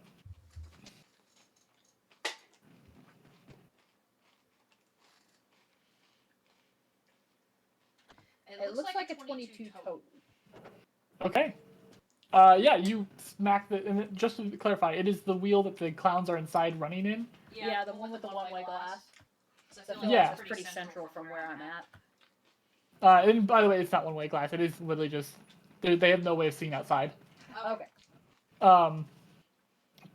Yeah. So you smack it with the bone on the top, and you see that it does not stop turning. I was mostly intending it as a distraction Yeah. for the clowns that might be looking my way, so hopefully when that clangs and they turn, I can just heave this thing open and get inside quickly. That's the plan anyway. With how dense the fog is in the area that you're currently at, and the way you had to move to get to it, you do not see the clown that was hanging from his gondola, so you don't know if it worked. But you are able to open the door if you would like to further. I mean, that's where I need to go, so let's do it. Okay. Are you going to take it slow or just rip that band-aid off and open it? I'm trying to use my personal knowledge of creaky doors. Mhm. I feel like probably doing it all at once. I mean, maybe I can get in there and out quickly. All right. So you open the door all at once, and it comes right off the hinges. Whoops. It is a heavy chunk of metal in your hand now. You can let go of it, or you can hold on to it, but it's unwieldy, and it's going to make everything difficult from here on out. Am I able to at least haul it up into the opening with me and set it down inside?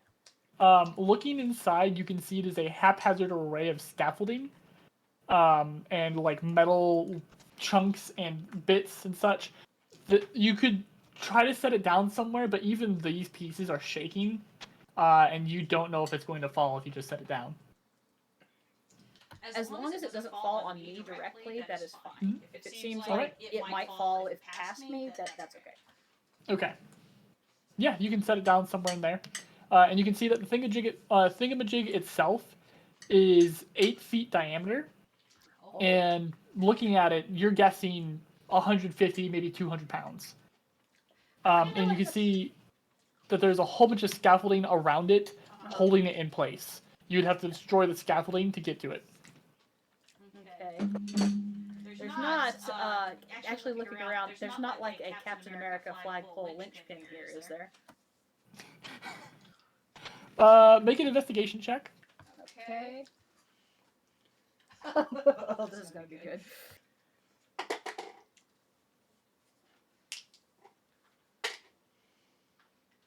It's not too bad. I got 17. Okay. You don't see any such thing, but right there is where we're gonna put a pin in you. Okay. Eugene, Air, and Fog. You can see more clowns are now looking out of their gondolas in the direction of the middle of the ride itself. Something has caught their attention. None of them are climbing out yet. Most of them are just like squinting, like shading their eyes from the non-existent sun, trying to see further. Like one of them has taken their fingers and done like the binocular thing to look through their fingers. I saw. How many are there? It is hard to get a good read on just how many, as when like each gondola that has clowns in it, you're thinking probably has around 4, maybe less.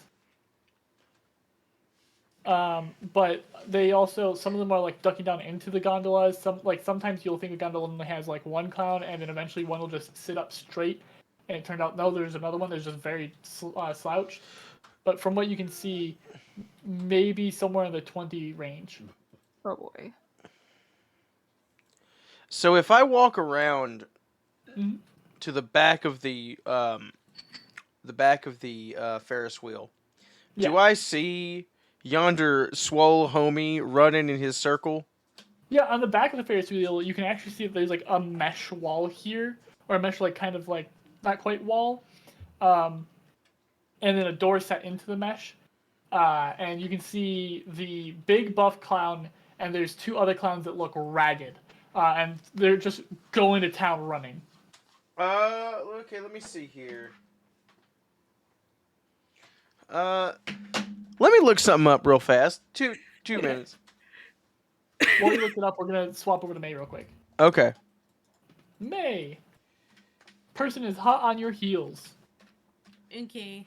Hold on.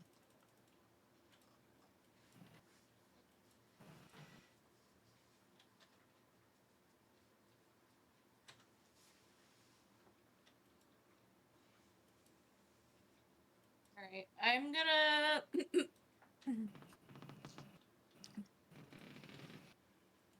I'm gonna just keep. I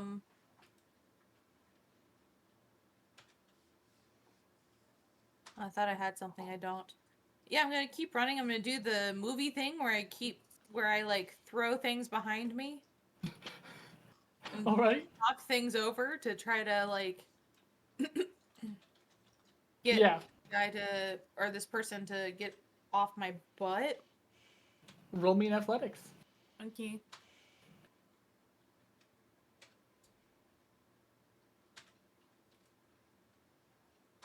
I feel like the Dang, volume of I it. am like hitting some rolls today. 23. 23. All right. You easily start to lose this person. Like you do the movie thing where like you come to a full stop and then like turn something over on its side and go back to running, and like in no way in real life would that actually work. However, unable to like see a bit and let it go by, this man in his full buffoonery clown makeup has to like commit, and he trips all over this thing, slams his face into the dirt. Amazing. Are there any conveniently placed mannequins? You know what? There is indeed a conveniently placed mannequin. Amazing. It's gonna be me, Fettuccine, and Meatball. We're all going to be posing with the mannequin as if we were mannequins. Okay. Okay, give me a stealth check. For sure. This one was disadvantage. All right.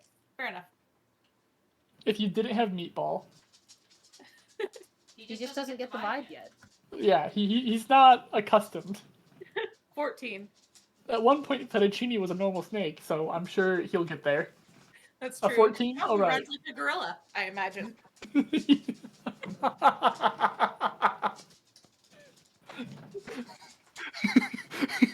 Imagine a long dark hallway, and at the end of it, you just hear thunk, thunk, thunk, thunk, thunk, followed by like dragging sounds. Imagine. You turn on the light, and there's a snake on his fists. At you. Imagine. Is the dragging sound him dragging the bird and the coconut on the ground behind him? It's him dragging his big fat gut. 'Cause he's Yeah. his meaty tail. That's what he's dragging behind him. Oh, He's absolutely rotund. Anyways, 14. Fettuccine is in shape because round is a shape. He's one of those, like, those, like, track and field people, but they're definitely the field people. Yeah. You know? The ones Yep. that throw the heavy rocks. That's kind of where Fettuccine's at. Shot put? Yeah. Okay. You know the ones that throw the heavy rock? You knew what I meant. Heavy rock throwing, the Olympic sport. Hey, listen, it is an Olympic sport, and there are a lot of different categories of rock throwing. That's one of them. The other one's the disc, that's a rock. The discus. Discus, yeah. So. Anyway. How'd we do? The person is still like committing to the bit of having fallen on their face. So with that 14, they'll be moving forward. You don't seem to have gotten any other attention yet. Jimbus, what did you look up? I was looking up command. Mhm. Because I was thinking I could disrupt the clowns by making the clowns in the dingus run faster. Yeah. You can see that these clowns are already running probably as fast as they can. Like you have seen people push their limits. They are pushing their limits. Mm-hmm.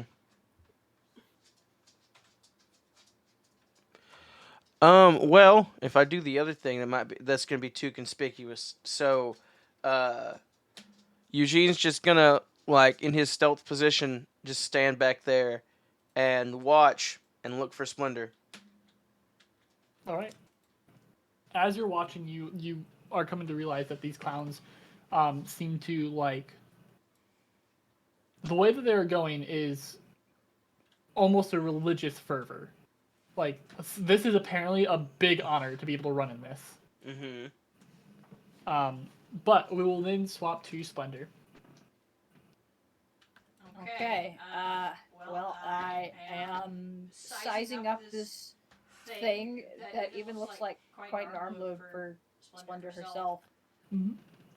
Like, trying to carry this out and move herself would be a lot. What's your strength score?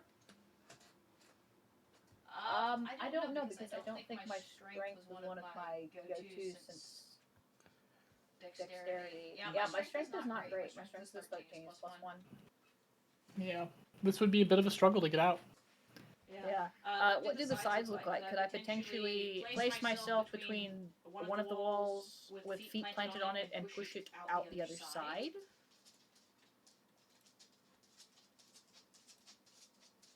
You could attempt that. It's going to be very difficult. And as you're looking at the thingamajig, you do see like sparks and energy running through it. Well, they had to get it in here somehow. Does it look like maybe there's some old rusted bolts that lets the thing swing like a locket or anything like that? It looks like they've welded anything in. Okay. It does appear that they wanted this thing to not move. Yeah. So it is going to require some destruction of the environment or some heavy strength work to get it to shift out of its position. God forbid Splendor asks for help. So what else do I got here? Luna, stop. Okay. Since it looks like there's various bits of things that might be falling out the bottom, does it look like there's any part of the walls that might have lower integrity than the others? Like maybe I could destroy the scaffolding in such a way that I'm like felling a tree and get it to hit one of those sides or the bottom of it and maybe fall through by its own weight, or with smashing it from the top somehow. You do see some spots that might possibly be good for that. Okay.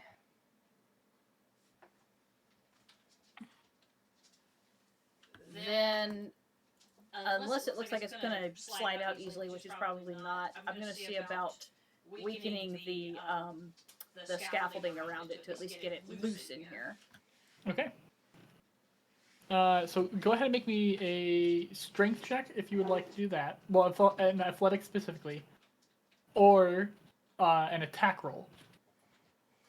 I would probably be better with an attack roll. That's a good plan here. Okay. I think.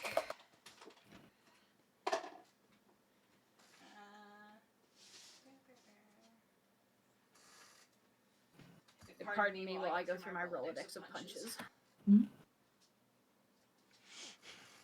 Big punch, little punch, stun punch, fruit punch. What?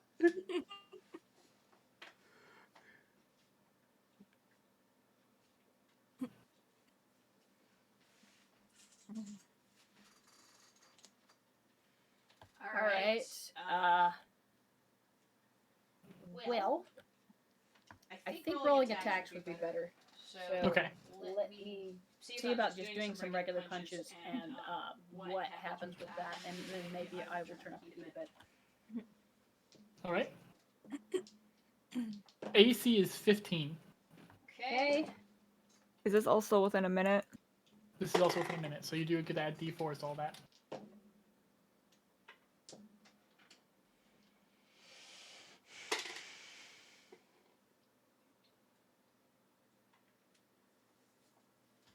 Okay, that's 18. That's a hit.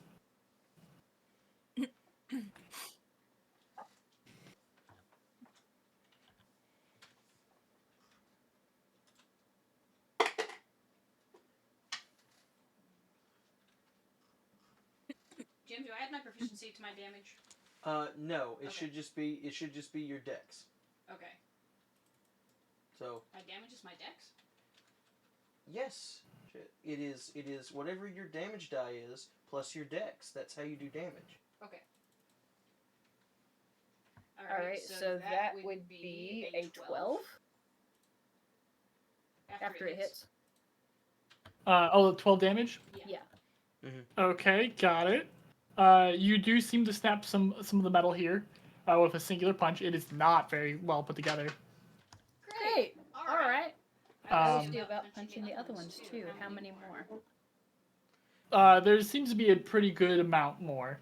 And remember, you can flurry of blows. Mechanically, how this is working is it straight up has the amount of hit points the scaffolding has, and you just need to beat that. You need to do enough damage to this thing for it to break. Okay. So, how do you want me to roll for that?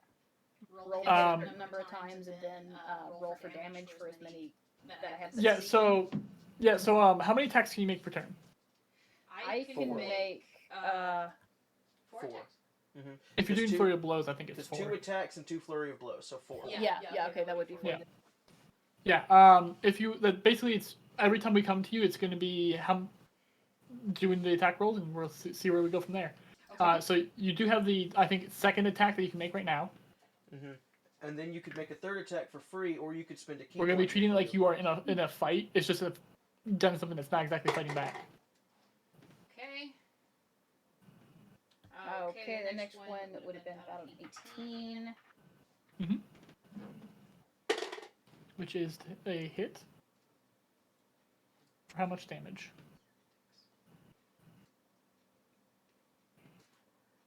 That's an 8. 8. Okay. With that one, the metal creaks but doesn't quite give out. Although the whole of the scaffolding that you're in starts to creak and groan as well, making a lot of noise. Did you take 1 level of fighting? Are you going to flurry of Yeah, blows? we haven't leveled up, Jim. Sorry. I haven't leveled in a long time. I am. Okay.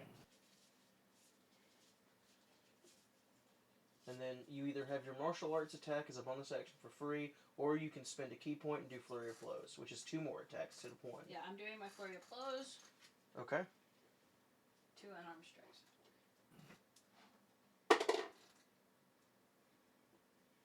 Okay, so there's 1 hit, All right. 2 hits.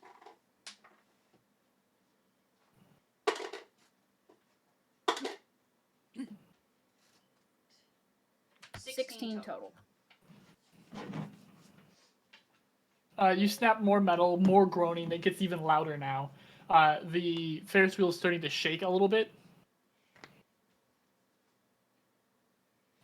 Well, no time like the present.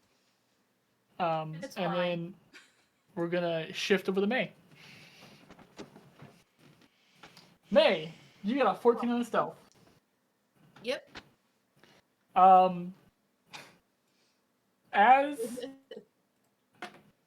let me just as the person that was chasing after you catches up to where they last saw you, they start looking around. I'm gonna do this for advantage. Meatball is going to make an intimidation check here. Okay. Oh boy. As they make eye contact with Meatball, Meatball squawks in their face. So let me just bring up. He's loud for a small bird.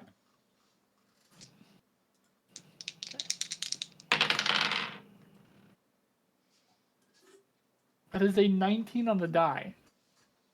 Very nice. He doesn't quite get a good glimpse of your face, as when he turns, the way you've posed, you've got Meatball in your hand, raised a little bit, or the coconut that Meatball is on raised up a little bit. So he makes eye contact with the bird directly in his face. Meatball squawks, bites his nose, and he just falls back into a tent, and gets a tent collapsing down onto him, giving you room to get moving again. Perfect. All right. I'm gonna run. Hold on. Let me get the map here. I think I'm gonna run back, kind of back toward the Ferris wheel, but just to kind of check in and see how they're doing. Okay. But I'm not gonna run all the way up to it. I want to you know what I mean? Yeah, roll me in athletics as you continue to avoid people.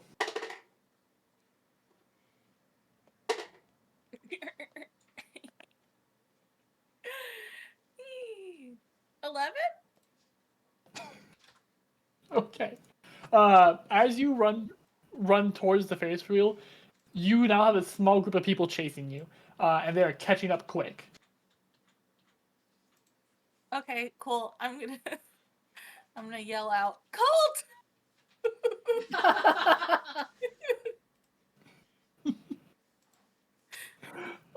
Roll me a d8. Okay. Oh no! It's not too bad. 4? Okay. Out of hiding spots in a garbage can, behind a tent, under a rock, it looks like they had dug a hole and they just put a flat rock over it. In and, somebody's popcorn. Just out of these various hiding spots, some of your cult members come charging out. 2 of them are wearing red. The other 2 don't have any kind of red on them. They hadn't started to make their TNT outfit yet. And they come up to you and just what do you need? As I'm running. I'm does anyone have a lot of marbles?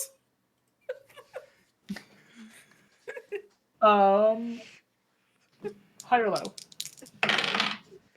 Oh, I I got 99, so one of them goes, yeah, I've got marbles. What do you need?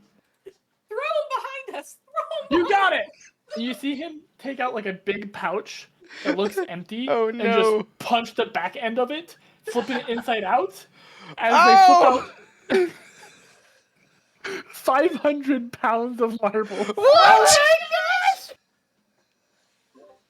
This man must have been incredibly beefy to just carry around 500 pounds of marbles. This boy made a shotgun! It was a bag of holding. Oh, okay, yep. Are they launched out at speed, Jesk? They are not launched out at speed. Oh my gosh. But they do pour out, and like, it's not at speed, but there is force. That is 500 pounds of marbles coming out of the bag, all very fast. So you see this man lift off his feet and like somebody holding onto a water hose in a cartoon, like leave. He's gone.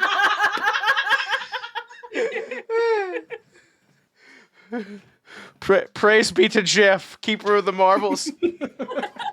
Saint Jeff. Marbled. Spelled Geoffe. Jim, that sounds like a very Homestuck thing. We don't talk about Homestuck here. I'm not saying I counted the letters, but Honestly, it's a very Homestuck thing to have even picked up on the amount of letters. Leave Geoffe alone, okay? And May, you don't even need to make a roll. Your retreat is covered. Amazing.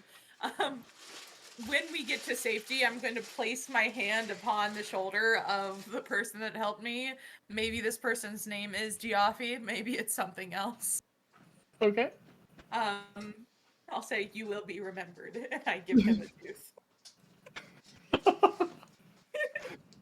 You see, as you give him a tooth, like wide-eyed, he like looks up to you. He looks very excited. He doesn't know what to do in this moment, and like re-looking at the tooth, he seems to like be sizing it up, looking at its shape and stuff. Reaches into his mouth, rips out one of his teeth, and tries to stuff it into its place. oh my It pulls god. out stitch. The holy molar. Okay. I like mouth still bleeding. Just thank you. What's your name?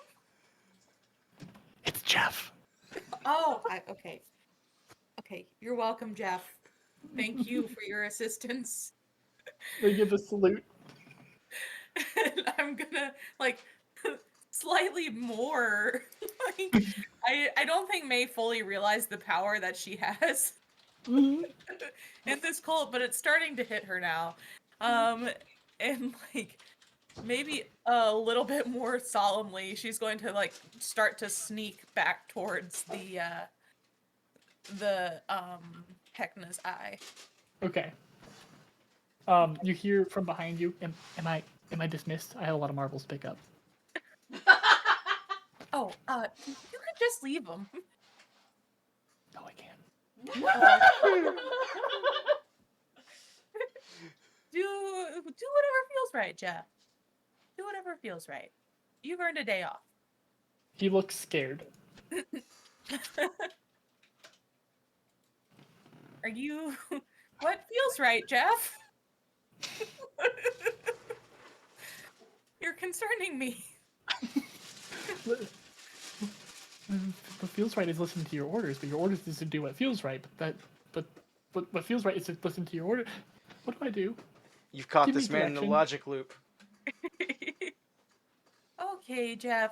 How about you go see how many marbles you can find? Yeah. Straight up salute. Takes off running. Turns to fettuccine. Jeez Louise. You get like a knowing nod and a shrug from the snake. I'm gonna take Meatball and I'm gonna be like, okay, Meatball, let me show you around a little bit. So this is the big top. Loud squawk. I do have speak with animals, so I'm gonna go ahead and use that. to befriend Meatball, Okay. who I imagine talks like this. I love that. I love that so much. Yeah. You can voice Meatball from now on. Squawk, I tell you. If Meatball could smoke cigarettes, Meatball definitely smokes cigarettes. It's They a know If living. they can. They do. They struggle with getting them lit, but once they're lit, they're solid. They smoke. They're on like this little stick that props them perpendicular to their little beak, and they put it in a hole of the coconut. More like the smoker nut. Okay, I'll show myself out. Jesus Christ. I kick you on the way out. Okay, where were we? We're moving on to, or back to you. Well, actually, does Eugene or Fog or Air have anything they want to do? Is there any indication that they are destroying the inside of the Ferris wheel? The Ferris wheel is shaking every once in a while and making a lot of loud groaning noises. A lot of the other patrons don't seem all too concerned about this. This doesn't seem too out of the normal just as of yet. If there is nothing happening, we are chilling and just watching for Splendor. Agreed. Yeah. Okay, I did preemptively roll just because I do have several rolls to go through. I was Yep. going to attempt to punch twice and flurry of blows again. Only Okay. 3 of those landed. That is a total of 24 damage. I was also going to say, if it seemed like damage would go beyond the health of one strut, I'd go to the next one, but then I remembered you said it's like a pool. Yep. You are tearing through this. It is now the spinning motion of the wheel shaking the inside of this is causing a whole lot of noise. This is getting beyond the realms of what would be normal for the ride, and you can tell just from being in here. You, however, do notice that you are, like, the thingamajig is starting to get wiggly. Like, I don't know how best to put it other than you have bloodied the hit points. You are beyond half of where you need to go. You actually are not far off. You have bloodied this inanimate object. Just from like general like career know-how, does it seem like the weight of this thing versus the strength of the stuff under it would be enough to let it punch through by its own power? If you were to get a running start and throw yourself against it with as much might as you can, you think you might be able to force that thing through everything, and it would probably fall. Alright, let's do it. What do I roll? Unfortunately, you used, so that would be a movement and an action to do, Yeah, I forgot. and you already, So real quickly, we're gonna swap back to Eugene, Fog, and Air as you see the clowns get all of them, all 20 some odd. You actually see that even more are like standing up from little positions that they had been crouched in, or like doing whatever clowns do on a gondola that no one else can see into. Clowning around, I guess. And there's probably around 30. They're now climbing down the arms of this, climbing down across or up the arms of this ride, getting towards the middle.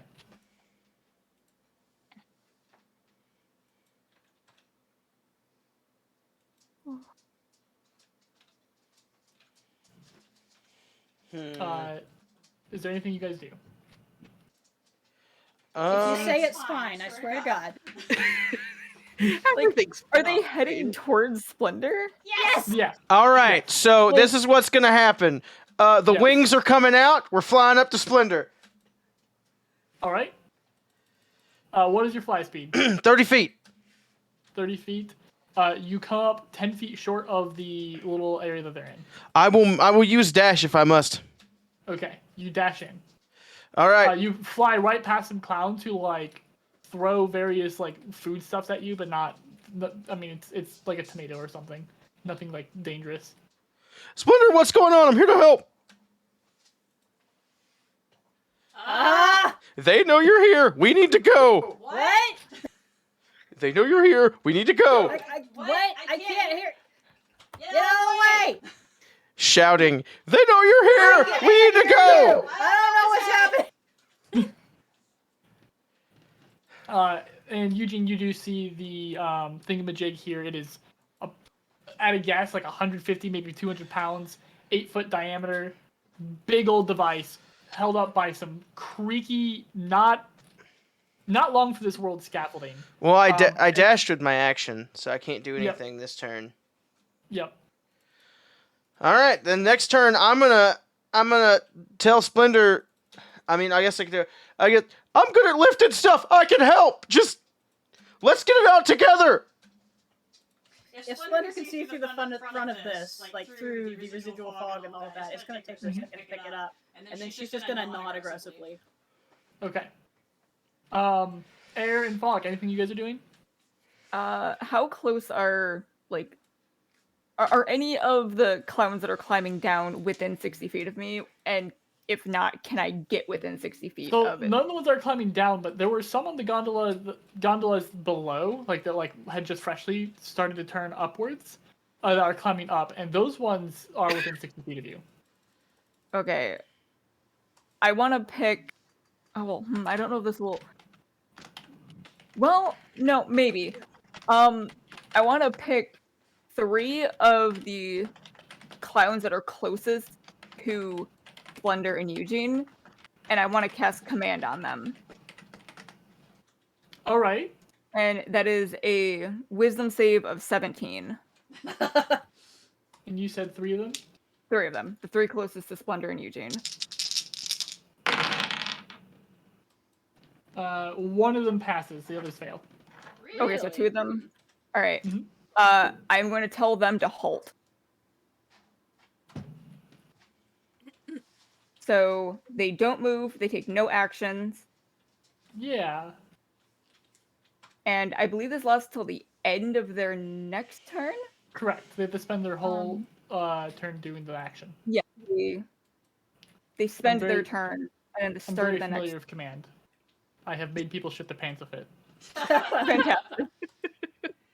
Hey, it says you can't command them to, like, do something that's, like, directly harmful to it. How dare I you. wouldn't say your shitting pants is not yourself is directly harmful. It's I However, would say it is. I did accidentally kill something because I commanded that it shit, and the DM rolled, and it had an aneurysm trying to shit so hard. See? See? Directly harmful. May we? It's not directly; it's indirectly. Well, It was But, a byproduct of being told to do something. so if I told them Yeah, to let go, that's a bit more directly. However, halt on a shuddering, moving thing, they might still fall. that is true. I did just tell them to halt, so. So for each one, so there's 2 that are listening to your command. So for the first one, give me high or low. High. That was a 28, so nope. And the second one, high or low? High again. 32, so nope. They do not fall. Okay. Now we move back to May. May, you have come into view of the Heckna's Eye Ferris wheel. You can see that it's shaking a whole bunch. It's starting to grind a little bit. You can hear a lot of metal noises. You can see a bunch of clowns swarming all over it, moving towards the middle. Gotcha. Okay. All right. Oh, give me just 1 second. Mhm.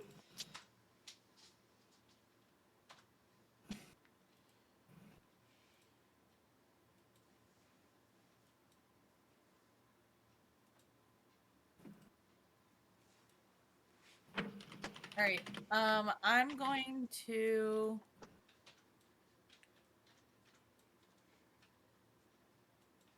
I already used. I have speak with animals right now because I'm using it to speak with Meatball. Yes. How many amalgamations are around? You don't see any amalgamations around. Oh shit. Okay. Don't they count as aberrations? They do also count as aberrations, not animals. I still would allow Speak with Animals to work on them, though. Yeah, because I've used it before when we. Yeah. Okay. Sounds good. All right. Mm. Right, let me check one other thing.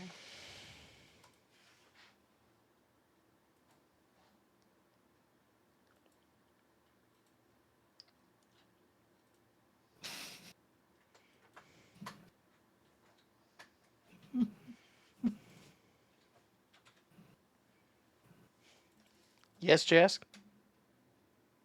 I'm just reading some of these magic items. Don't worry about it. Okay. I'm definitely adding more of these to the campaign. Mm-hmm.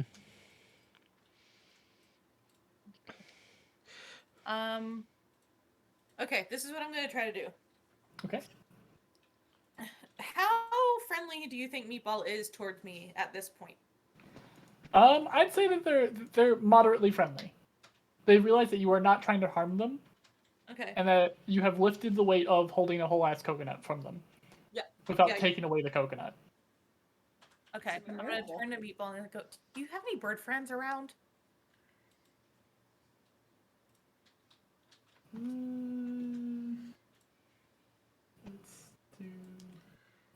Let's do a high or low again. Alright.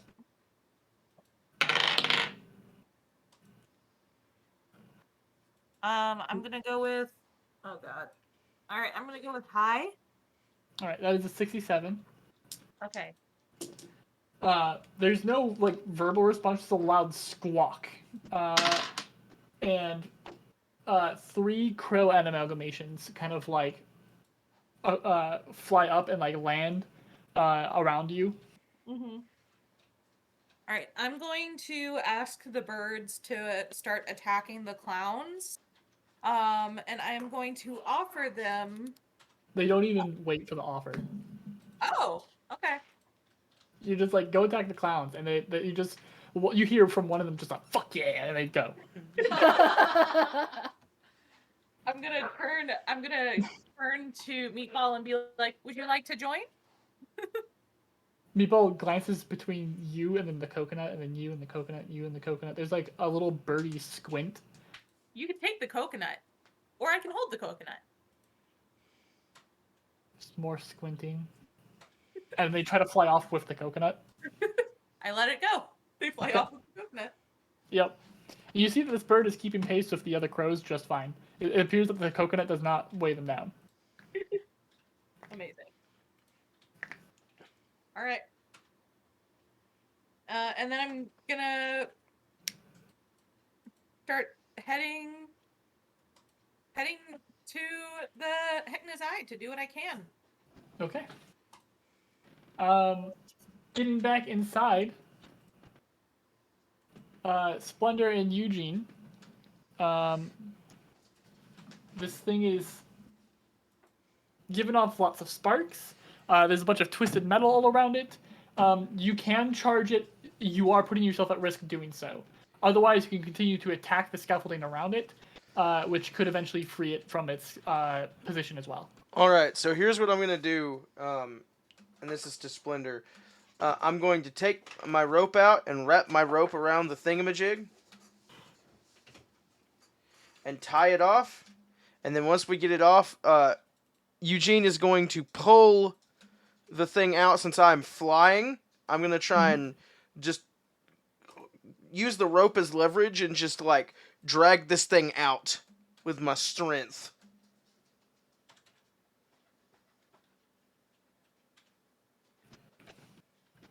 Splendor is still trying to get a hold of the whole situation. You know, Eugene's flying. Eugene is flying. Wow.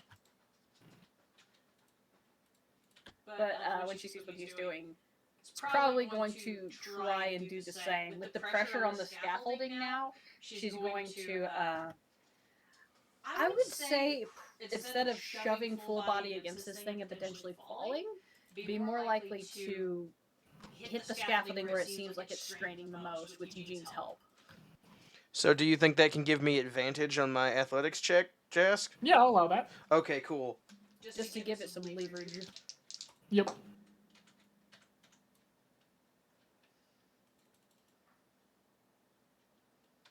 Okay, hold on. Do I still get the +4? Yes. Okay. Oh my god. Okay.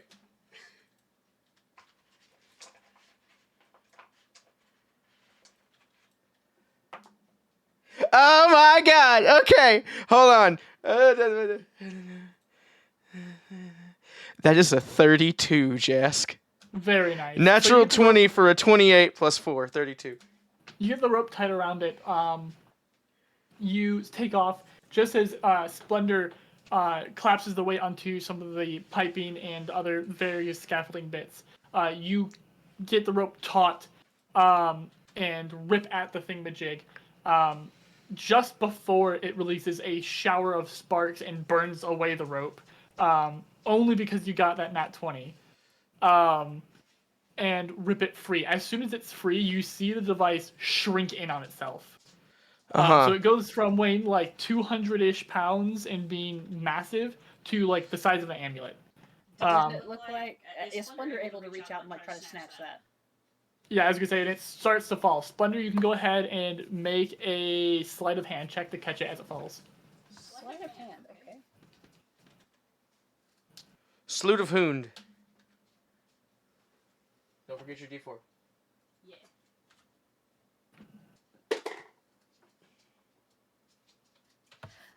That was a natural one. I have inspiration. I'm going to use one.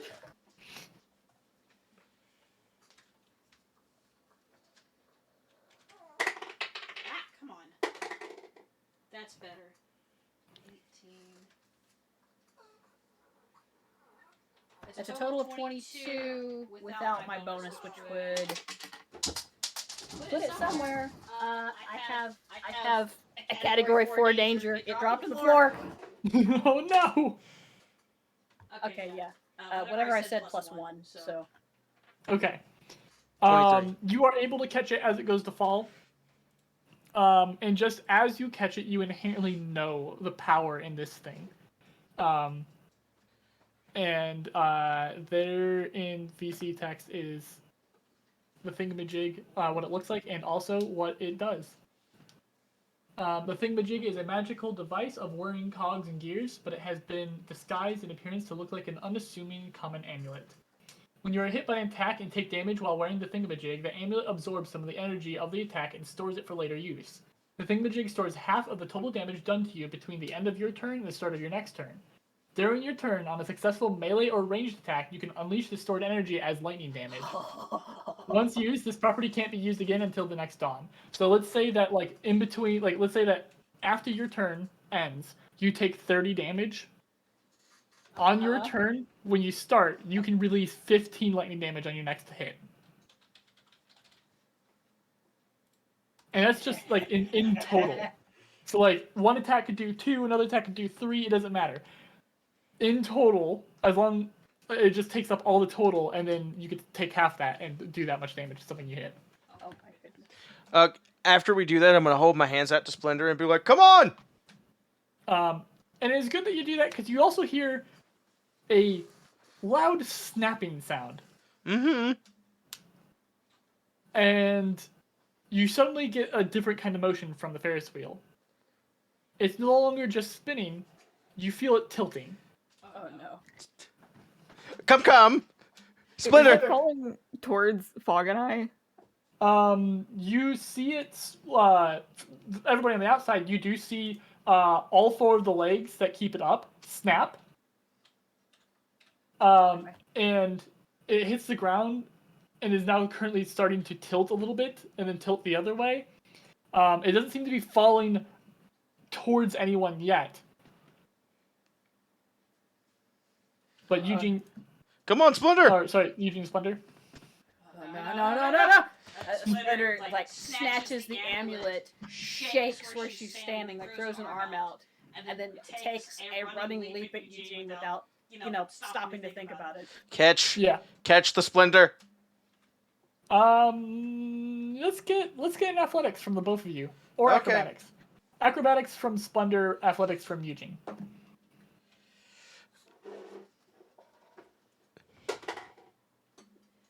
I got a natural 20. And Nice. that's a 23 from me with my modifier. Yeah, you guys are able to get a hold of each other. You fly out no problem. As you watch, the main wheel hits the ground with a thump. For a second, the wheel wobbles before it begins to roll. It's slow at first, but the wheel quickly picks up speed, bouncing up into the air and landing with a terrible thud as it careens through this medium, scattering revelers. The wheel thunders towards the jamboree, causing screams and shrieks. It's probably fine. I'm sure they're fine. As you have also, you do see clowns scattering into the air as this thing picks up speed, and the Oh, no. clowns that were climbing on it. Oh no. That No. Splinter is like he's hanging from Eugene's arms, like probably climbing up to wrap around his torso. Like, okay, put me down. And from your view up here in the night, looking out, you also see lights flickering out all across the Revelia. Splendor, we did a thing. Oh gosh, this is actually really real now, isn't it? I mean, it's been real, but yes. Eugene, could you move your hand? That's a little bit. I'm There we go. Yeah, put me down. Let's get back to the others, and Eugene's gonna circle and fly down.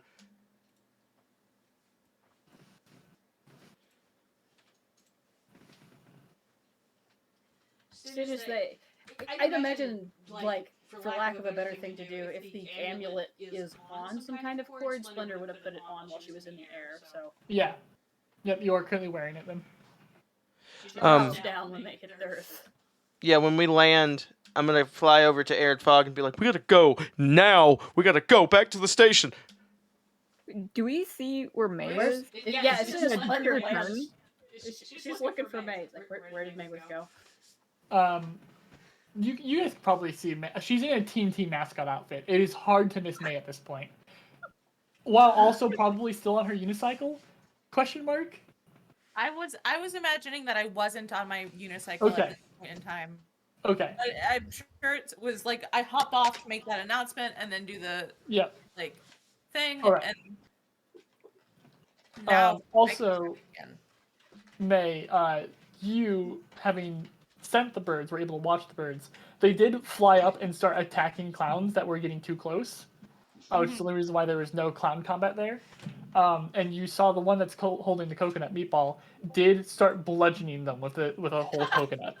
Oh my god, yes. The boy. Meatball does return to you. The crow amalgamations are still chasing after the Ferris wheel full of clowns. Amazing. I'm gonna grab the coconut to help Meatball out with like getting him some well-deserved rest. Like, oh, good job, bud. Here you go, and offer him like a piece of candy or them a piece of candy. I don't know what they. I'll go with say them. Okay. And then, yeah, I'm gonna grab my unicycle, be like, okay, contest over, and like. Yeah, May, we gotta go. Yeah, that's why I said contest over, and I'm going to pedal past him, like, come on. Yeah, and we are booking it. We are booking it back to the train station, trying to like be absorbed in the rabble, like to look like we're running from this. Like, oh no, we didn't do this. Totally not our fault. Had nothing to do with it. Yep, nothing at all. Hey, I'm running away. I imagine that air is not fast. I mean, how fast does everyone else run? 60 feet dash. Not as fast as 50 they were feet. unicycle, I think. Like, if we're dashing, I can still go 60 feet. My walking speed is 30. I just might be a little clanky. Yeah, so I think we're all good at that juncture. Yeah. Yeah. Okay. Yeah, you guys are able to move pretty fast through the Revelia. Right now, there is not a whole lot to stop you. And a lot of people are currently either reveling in all the chaos or like going to go make sure people are all right. Maybe a bit of both. And you get to the Shattered Station, no problem. And then I'm gonna say, Splinter, give the dwarf the thing. The door? The dwarf! Give him the thing! Them. Oh yeah. Well, what thing? Do you give him the thingamajig? Yeah. I take off the necklace, hold out the thingamajig. He like reverently takes this. Like this is an artifact to him. And he like looks at it and he's looking it over. Kind of nods and goes, "This is a powerful magic item. It disguised itself. Do they not You normally want to do keep that? it with you?" No. I mean, if it can hide itself, would it be better to keep it here? Well, we got it for the train. It will ultimately be safer here. Then But I think if it should you are stay here. working on getting the other pieces, this thing can help with that in that it is a powerful magic item. It will help you hit harder. Splendor, like she just gets a glint in her eye and she holds her hand out. But if they find it on us, we might be screwed! She holds one hand out for it and holds the other one up. Just holds one finger up in front of Eugene's face without looking at him. He hands it back over to Splendor. Splendor puts it on and no, I'm thinking here. She picks a place in her hair where it would be inconspicuous and ties it up with everything else. Okay. Hmm. She's already got neck jewelry. She doesn't need more. He gives a nod, and you can hear like a little bit away where their Candy Meister has been staying. They start yelling out in pain, and he like rushes over to them. It's probably best we lay low for a little bit. Wait for all this to blow over. If we waited around that long, we'd never come out. Well, I mean, After a few moments, he comes back. He goes, I just heard you saying that you want to lay low for a little bit. I've unfortunately have a favor to ask of you. yeah. DC doesn't. They don't have long. Mhm. Somewhere in the fun house are some schematics I need. Okay. In DC's condition, they can read the schematics. Okay. I need you to get those schematics before they're too far gone. The fun house. Mm-hmm. I found a key that I believe leads to the room. Yeah, I mean, maybe with all the chaos happening, nobody will be, the guard won't be as tight. Maybe just give me a few minutes, take a breather, and yeah. Yeah, sounds good. We can. Yeah, let's rest. Take a breather. You've earned a rest. And May, you might want to take that off now that your bit's done. It makes you kind of a big target. True. I'm gonna try to take it off. It does not come off. I think it's a little stuck. Here, let me help you. Yeah, it's the wrong size. So Splendor grabs the top of it and goes to like pull, like falling back on her heels, grabbing the end of this thing, trying to pull it off of her. Can I It does not come off. perform like a religion check or something to see if this is cursed? Yeah, you can make a religion check. All right. It's really stuck on her, isn't it? yeah. It's 18 plus 6, so does that give me high enough, Jess? 18 plus 6. I would say Mhm. yeah. You can tell this is cursed. In fact, you know what? I will with that. If you guys are taking a small rest here, I can give you the thing I sent to Lindsay. So you have time to like investigate what it is. Okay. So, while wearing the TNT mascot outfit, you have resistance to bludgeoning, cold, and thunder damage.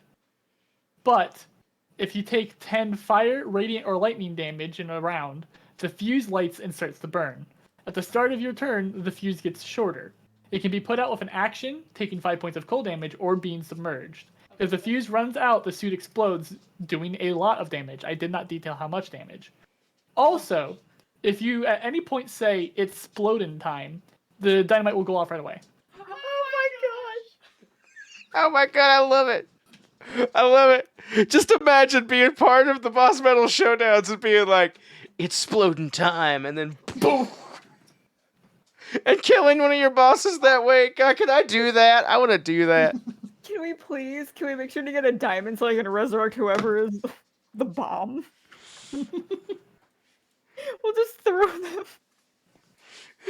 Hey, Heckna, it's exploding time. I mean, that would be hilarious. That would be such a good way for him to die. It really would be. Oh my gosh. And it's a joke too. I was gonna say, would he accept his fate at that point? I just imagine you say that, and Heckman just gives like a solemn nod and holds his arms out. I think he would have to. You really have to commit to the bit. Yeah. It's just like, I can't not. I can't not. I can't. You've got me. I mean, you've really Charles Corey'd me in this situation. Okay, so you know what's one more cursed item? You know, what's one more? No, the last time we had cursed stuff, the last time we dealt with cursed items, and she just looks at Eugene and looks back at May, like, Splendor is not down with this. Very obviously in a little bit of distress. Well, to be perfectly frank, this one doesn't seem as bad.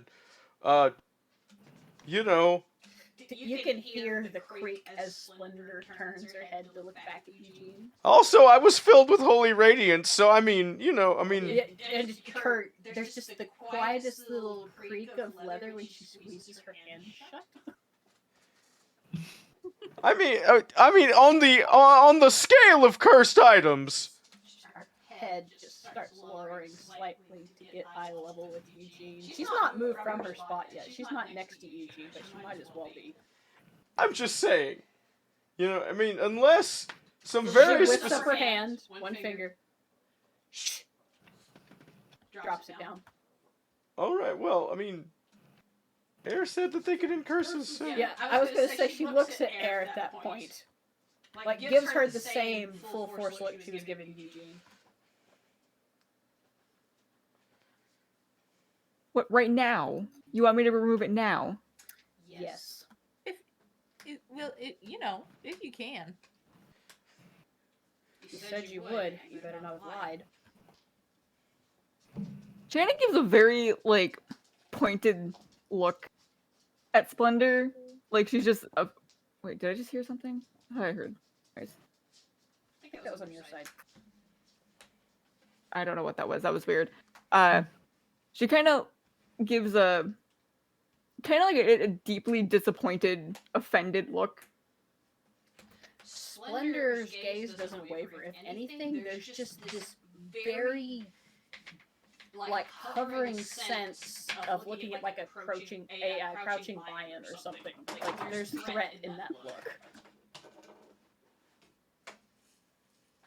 Okay, Splendor, I think that maybe we are nice to people and take them, assume they have the best things at heart. She puts out her other hand that did not shush Eugene and puts it on top of the dynamite head and just squishes it down like an accordion over May's face. Oh, okay. Well, this is all right. Okay. That's a little demeaning. It's either that or I tear it off piece by piece and we find out what happens. Well, that's not really how cursed items work. And you're the expert? Prove it! Well, I mean, doing that would. You are not helping! Yeah, and neither are you by yelling. I'm doing more than either of you. Here. She goes to pick up May under her armpits and hold her up to air. Treating your friends like objects, huh? Okay, well, I am kind of technically representing an object, and she's just kind of long catting at this point. If you can fix this, fix it! And gently shakes the May. It's the May. It's not even May, it's the May. May's That's- leg swing. Wait till we're done, would you? Jesus Splendor, Christ. you're so strong. I feel like this would be such a tense moment, but the fact that what she's wearing is so stupid looking. Yeah. It's just like a crumpled top hat on top of her. And just to be clear, I am a-okay with being objectified by Splendor.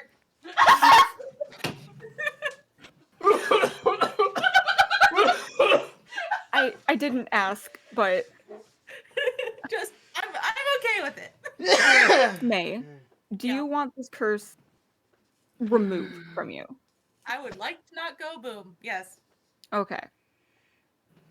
But ooh, quick question. If this curse, like, and I point kind of gesture to the suit, I'm like, if this curse goes, does this curse go? And points to my face. Because I'd like to keep this one. Also you Temporary. can get the shoes. It's temporary. I cannot break a curse on an item, but I can cause it to temporarily end so you can remove it. Yeah. Then just the hot dog and the shoe. Well, not the hot dog. The TNT and the shoe. The thing is, every cursed item on you, you can remove. You'd Oh. have to put them back on and reattune to them. Okay, yeah, that we can do that. Someone remind me about the mask. I will. It takes a second because Splendor, No. I assume, was holding her up this whole time. And when it seems like things are well on their way, she sets May down, grabs the top, and yanks the dynamite up so she can actually see. Now, unfortunately, between casting helpful spells to keep those clowns off of you guys, I am out of my spells to do this. So I need a long rest. I need to sleep. Mm-hmm. Alright, fine. Sleep. Splendor! Thank you for the permission. No problem. Hey, it feels real tense in here. It's because you're stuck in a giant hot dog. It's the TNT dynamite. I will pluck you like a spring chicken. I'm gonna turn to Air and be like, so Splendor just like really cares about her friends and is very like protective. So like, this is not representative of who Splendor is. And I'm sure once you two get along, things will be okay. But for now, let's go with some grace. And then I'm gonna turn to Splendor and be like, hey, Splendor, she's doing the best she can. In the background, like Splendor's just giving Eugene the death glare, and then May looks back at her and she just creaks back. And so I'm gonna like be like, she's doing the best she can. Maybe we give her some like, maybe we try to be understanding of the situation. She's new to this. She's new to My us. understanding of the situation is that she promised she could do a thing and now she's stalling, which leads me to believe that maybe she can't. Well, I mean, Splendor, doesn't everyone need sleep? You need sleep. Can I overhear this conversation? She's not being subtle, honestly. Okay. And we're still in the train station, right? Yeah. I feel like we're still within conversation distance of each other. Like, Splendor's Okay. not changing anything. She doesn't care. I think when she hears Splendor saying all these wonderful things about her, her fingertips start to blacken and kind of weirdly spark with like a black smoky energy, as if she's getting ready to cast a spell. Whoa, hey. How about, instead of this animosity... She walks right past Eugene and walks outside. Splendor, like, does a look to the door, looks back to May, sweeps a look at Eugene, and I'm assuming Fog is around here someplace, and then goes to follow Air. Like, not even to, like, follow up on her, but quite obviously is watching her. Yeah, Splendor, please be nice and make friends. Eugene's gonna follow the both of them. Oh, There's a gosh. loud squawk from Meatball. May's gonna pick up the coconut and like, kind of like if there were two flaps of a tent, kind of poke her head out that way, and then Meatball pokes their head out underneath May's. Love that.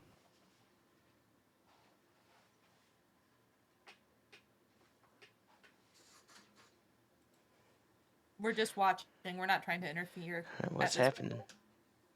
Fog is just watching. He is just lying there, just being like, mm-hmm. He's just being a fogbert. Yep.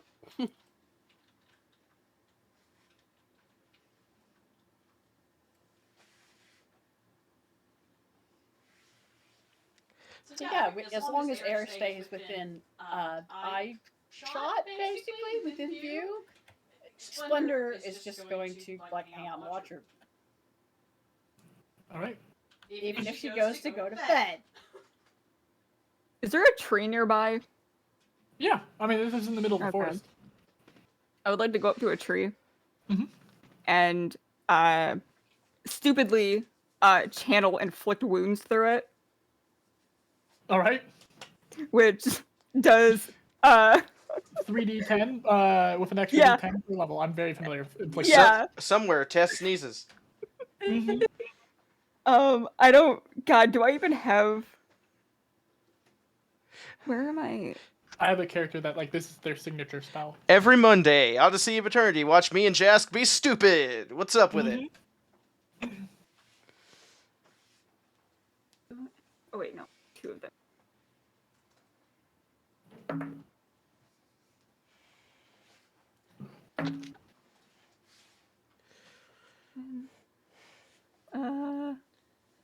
Okay, I got 11 in total on the d10s. All right. You put necrotizing energy into the tree. The bark shrivels and peels away, and a little bit of the wood, like deeper inside of the tree, like rots away, and twists under the spell, but not a whole lot. Okay. Is there a piece of the bark that I can kind of like peel away from it? The part that kind of got like Yeah, shriveled? absolutely. Yeah, I would like to take a piece of that and just kind of quietly whisper something to it. Mhm. So, like, I guess to Splendor, who might be watching, can see her, like, mouth something to this. And then she will sit against the tree, just slump against it. All right.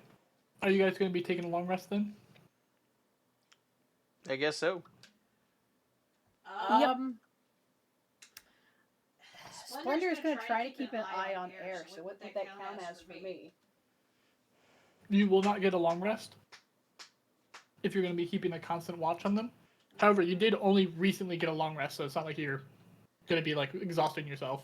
That's what I was going to ask, I guess, because I don't even actually need a long rest aside from doing my key points, and that comes even with a short rest. Like, just standing watch, would that count? Yeah, you can get a short rest with that. Okay, cool. I think I'd like to like settle in next to Splendor, watching air. Okay. Well, so after about like an hour, Eugene's been sitting in the like station watching all of them, and he's gonna come out. And he's gonna go over to Splendor, Yeah. and he's just gonna like tap her on the shoulder. Hey, She doesn't look at him, but she blinks. What? I want to talk to you I'm listening. inside. You'll have to wait.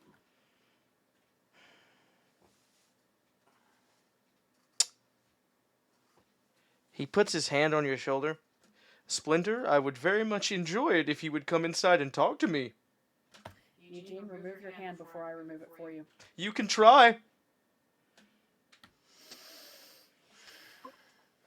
May's gonna be like, "Hey, Eugene, I think I got this. I think." No, May, she wants to think with her fists all the time. Oh, we can think with fists.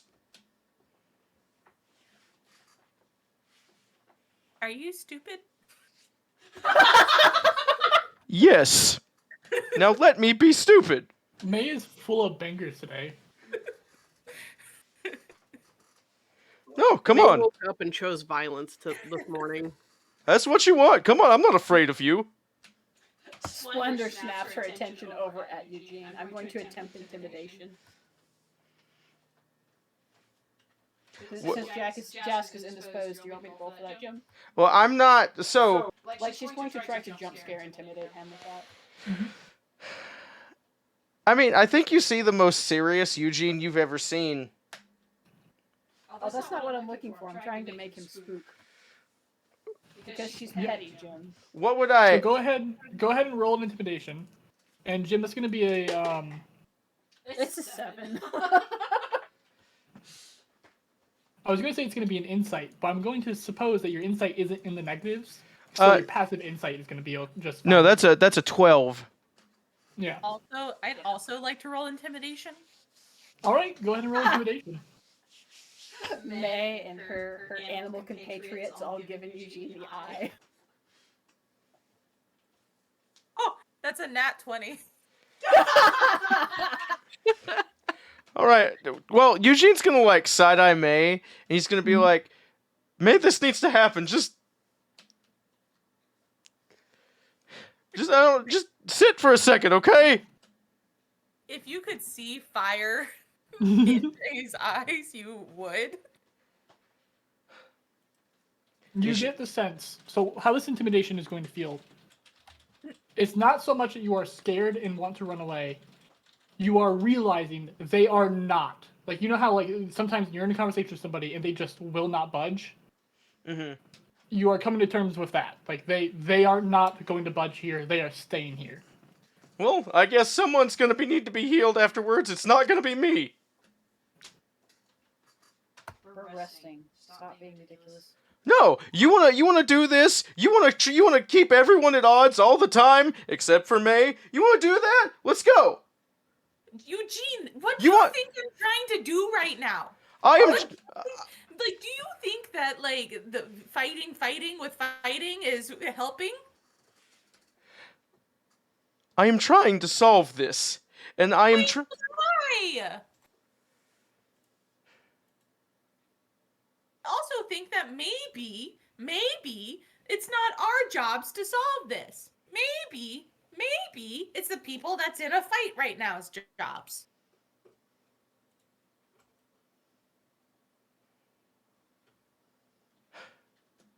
Okay. All right. Like I get it. No, I get May, it. it's fine, okay?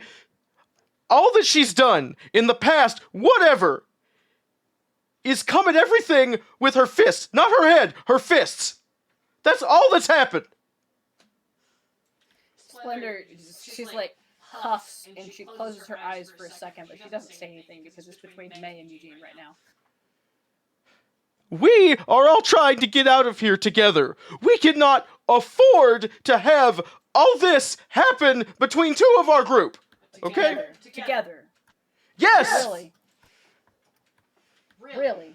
Yes, I want to leave with all of you. And if all of you don't get to leave, then I'm not leaving until all of you get to leave. She makes a fist and slams it against the side of the building next to her above Eugene's head. Where's Gilbert? He went home. Yeah, he did. We're supposed to go together, right? Right? I let him go home. You almost died for it. Congratulations. I did die. I saw Mount Celestia. I saw Palor. I didn't want to come back. But I knew if I didn't come back, you wouldn't get to leave.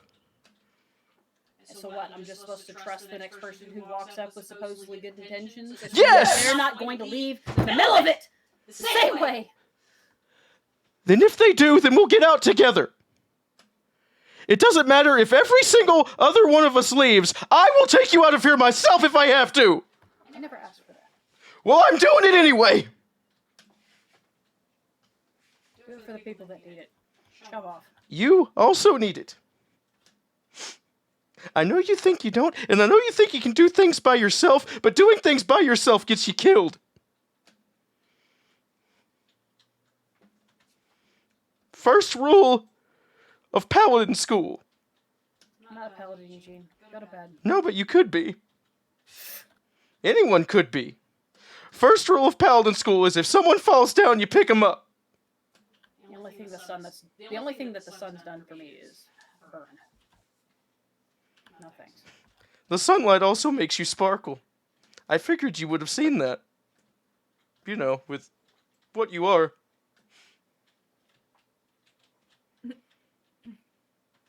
The sun can do both things, Splendor. I'm not having another God talk with you. No, this isn't about God talk. This isn't about Paylor. This isn't about my beliefs. This isn't about anything. This is about you and me and you and the rest of the group.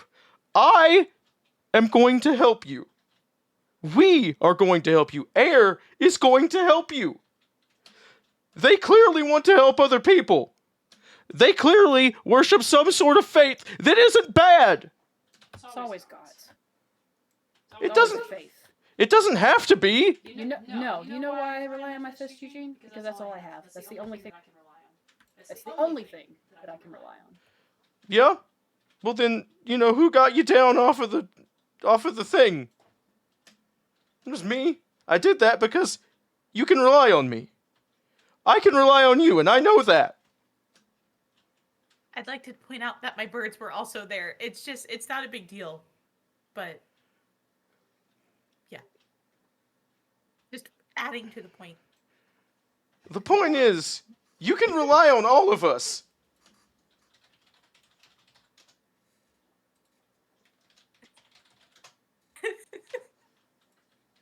I think that maybe this is where we take a break. We have a lot to process and only a few hours to do so. So,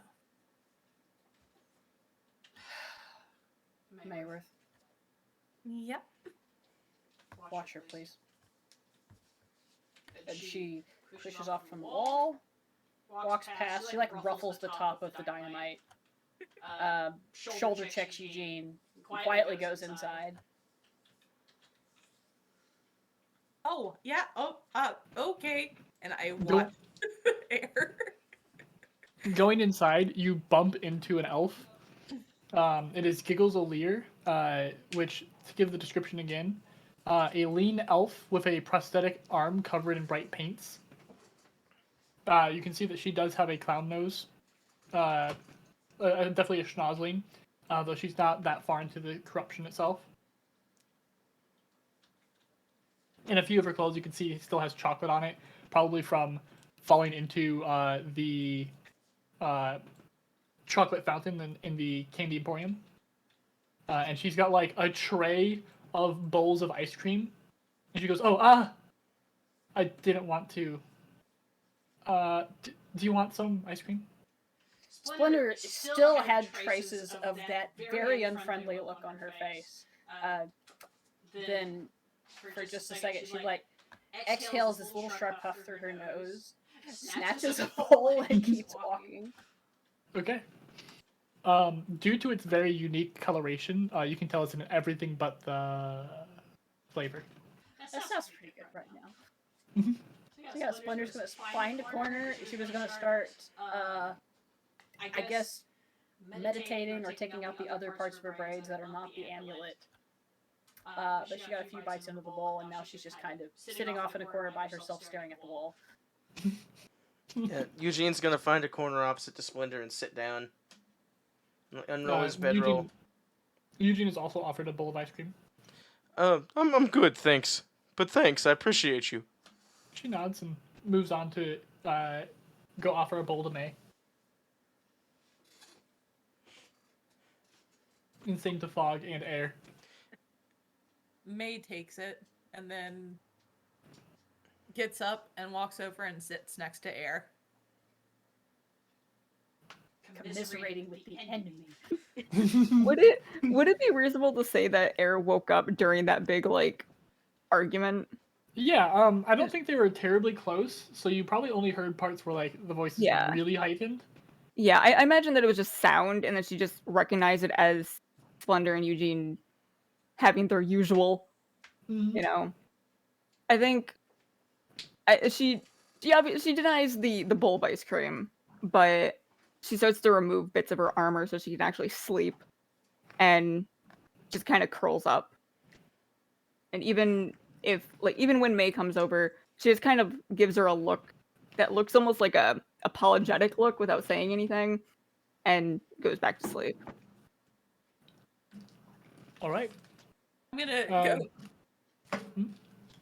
Go ahead. Yeah. What? I mean, I was.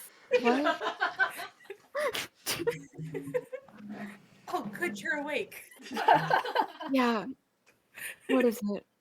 How you doing? You okay?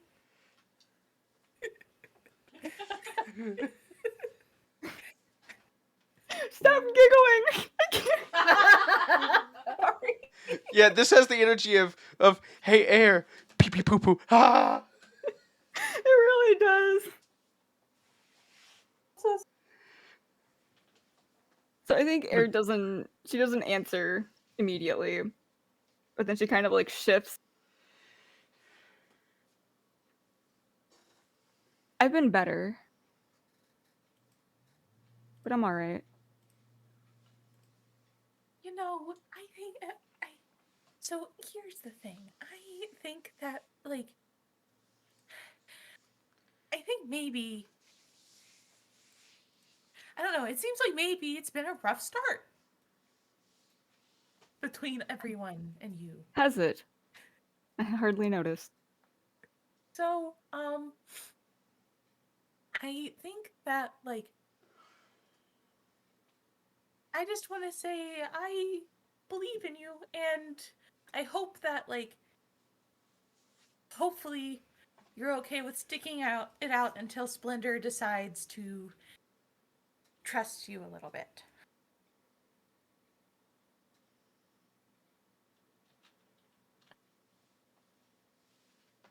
I don't want to see you go. No, I'm staying. Oh, okay, cool. I just wanted to make sure. Yeah, can I do anything for you? Do you want some of my ice cream? See like a tiny little smile. Ah, you've done more than enough, May. Right. Okay, cool. Good to know. Good to know. All right. Okay, sleep well. Good night. I tuck clothing around her chin. I can't breathe like that. Oh, loosens. Kaitsu, that's not fair. Just a reminder, all this still in a dynamite mascot outfit. Yeah. Yeah. Look, I'm looking beyond the dynamite. All right. I'll just. Oh, speaking of that, actually, I think Air will kind of. She'll realize that this is what May is actually wearing. You know, after all the emotion, and you'll just kind of like look it over. I know Splendor doesn't think I can, but I'll remove this curse for you, okay? I know you will. Splendor just takes a little bit of time before she starts trusting people, and then it's just it's all rainbows and cuddles, great cuddles, and you'll see. It won't be long. I bet I will see. Okay. She doesn't know either, but I helped her punches hit a little bit harder. She doesn't know it. I won't tell her. Please don't.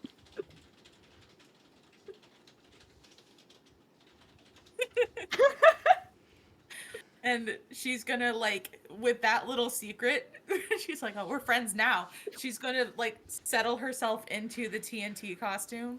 Oh, no. Kind of Pull her pull arms in. Yeah. She's like a little turtle. Yeah, I think at some point when Era goes back to sleep, she'll kind of as awkwardly uncomfortable as it is, probably curl a little bit into May, just naturally. Yeah, for sure. Like- They're cuddling. Yeah, absolutely. Underneath a dead rotted tree. This is Fun. beautiful. In a dynamite costume. I'm just gonna take my little Surrounded- sleepies. Surrounded by raven feathers. This is beautiful. It's modern art. It's like an AFI video. And Fog, they you were are close friends. you were close friends. But Fog, you were sleeping outside as well, right? Yeah, for at least a little bit, All right. because he doesn't need a full sleep. Yeah. You hear a, "Psst, hey kid."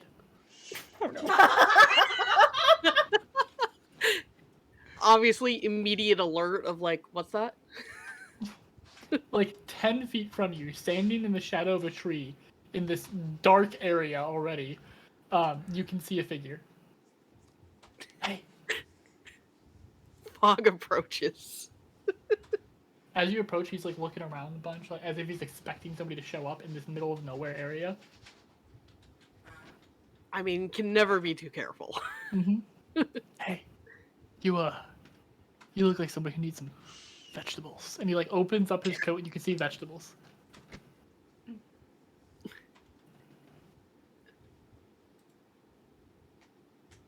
Why? Just the absolute sussing out of why this man thinks Fog needs vegetables. As you get close, you can like make up the features of this person. Again, like 5 foot, maybe even shorter than that, but not by much. Big dark trench coat. Under the trench coat, because they've now opened up their coat, you can see that they are just straight up wearing a band tee to a band that you don't recognize. Especially considering you're a monster from another world. Yeah. Um, The heck's a band. they've got like somewhat of a beard coming in, but it's very patchy. It's not all the way in, and they narrow their eyes as you ask why you would need a vegetable. Fuck, are you a cop? Fuck! He like, closes his coat. Are you a cop? What's a cop? He like turns his head, still giving you like a side-eyed squint. No. If you were a cop, you had to fucking tell me, right?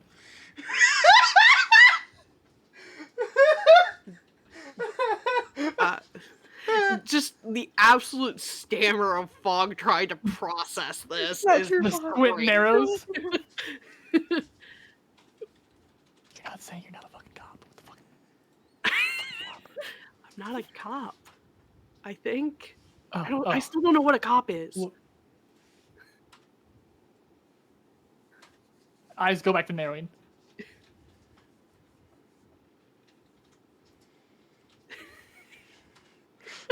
I just imagine it's a straight stare off, just Yeah. with this gigantic monster and a man who is half his size. And he looked at me, and I looked at him. You've seen prey animals caught in like essentially like the whole like caught in headlights thing, right? Like Yeah. all of his muscles are tense. His breathing is spaced as he's like getting ready to sprint at the moment's notice. Head is tilted slightly to the left, eyes squinting in on you, but he hasn't moved yet. Oh no! This man has made a mistake, and he's about to be steak Oh no. with a side of vegetables. I just imagine that Fog reads on that, and is just like now he's like in stalking mode, and he's just ever inching closer, slowly. Fuck, you are a cop! And again, puff of smoke. Fucking books it. He is going to try and follow this man. Okay. So, assuming that he was north and you were coming from south, Yeah. he was facing towards you, you were facing towards him. Where do you book it after he seems to disappear? Oh. That's a hard one. I'd probably go like northeast. No, northwest. Okay. Once again, the Reveille is full of smells, and while this outer area isn't as bad, the smell of vegetables can be a hard one to find, especially in a woodland area. And as you book past, you don't seem to find him. I just imagine Fog is determined at this point, because this is twice now this man has run from him. He will scour the fucking woods for this man for any trace of him. All right. It is about halfway through this long period of rest that your friends are taking that you decide to retrace back to where you had started. And about 60 feet behind you, or behind where you had been when he was talking to you, you find the start of footprints. Oh. Oh, yes. I am following them. Okay. They head back into the Revelia proper. I just keep going. Fog has no sense of like of anything else of like, oh, maybe I shouldn't follow these. No, he's like, this is hunting. As they get back into the Revelia proper, I know it's at this point that most DMs would have you make a roll. Yeah. I cannot see a world in which you are able to differentiate footprints amongst billions. That's fair. I think it is agreed that you could not. Yeah. Because like you are in a circus. Of course, there's footprints everywhere. Mhm. If they were more unique, I would say sure, but they aren't. Like they also aren't very unique. So No hole in the left shoe. Nope. You do lose the trail at this point. Just a huff of defeat of not being happy about this. He just more or less is gonna go back to the edge of the woods and just sit there and stare into the Revalia. And just watch for him to try to come back. Exactly. He's a cat at the He's window. waiting for this man. He's a dog waiting for the mailman. I love that. I will find you, vegetable man. I will find you, and I will find out what a cop is. I have a very specific set of skills. I don't know what they are, but I will I find want you. to know why this veggie dealer is like obsessed with Fog specifically. Right? Because it looks like they need vegetables. Duh.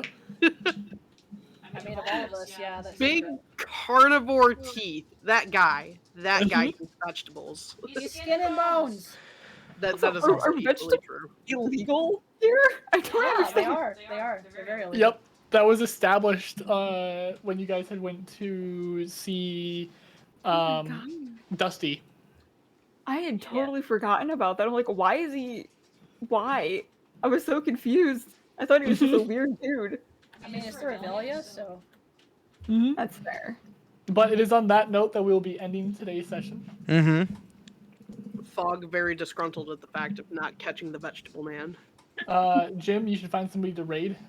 All right. Well, I don't know who is online right now. Can you give me someone to raid, sir? Yeah, I'll grab somebody from PRC. Okay. We'll do Bash. So give me just a moment to bring up his stuff. Yeah, you should be a mod, Jask. Yeah, can I start the raid? You should be able to if you're a mod, yes.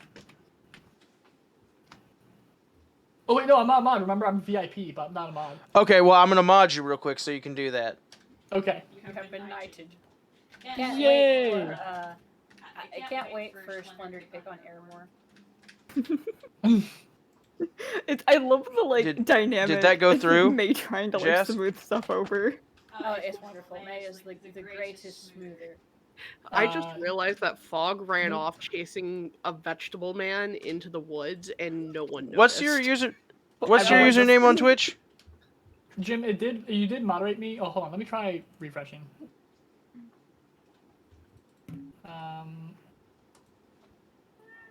Oh my goodness! Hi, Oh wow, I heard a kitty cat. that was Olivia. She wanted. Yeah, up. I'm not getting it, but it's not letting it happen. But so what you're going to do? You're is just already a copy-paste moderator. You're already a moderator of the channel. That's what it says. Well, yeah, it just let me know I was. Like just now, it told me, hey, check out mod view. So just copy paste this, what I just sent you, into your chat. It can be, yeah, just like directly into the chat, and it'll work. Yep. Everybody click on the raid. Everybody go to the raid!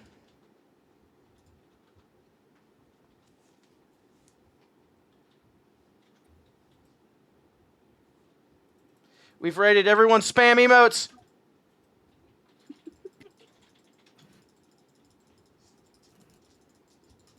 Yay.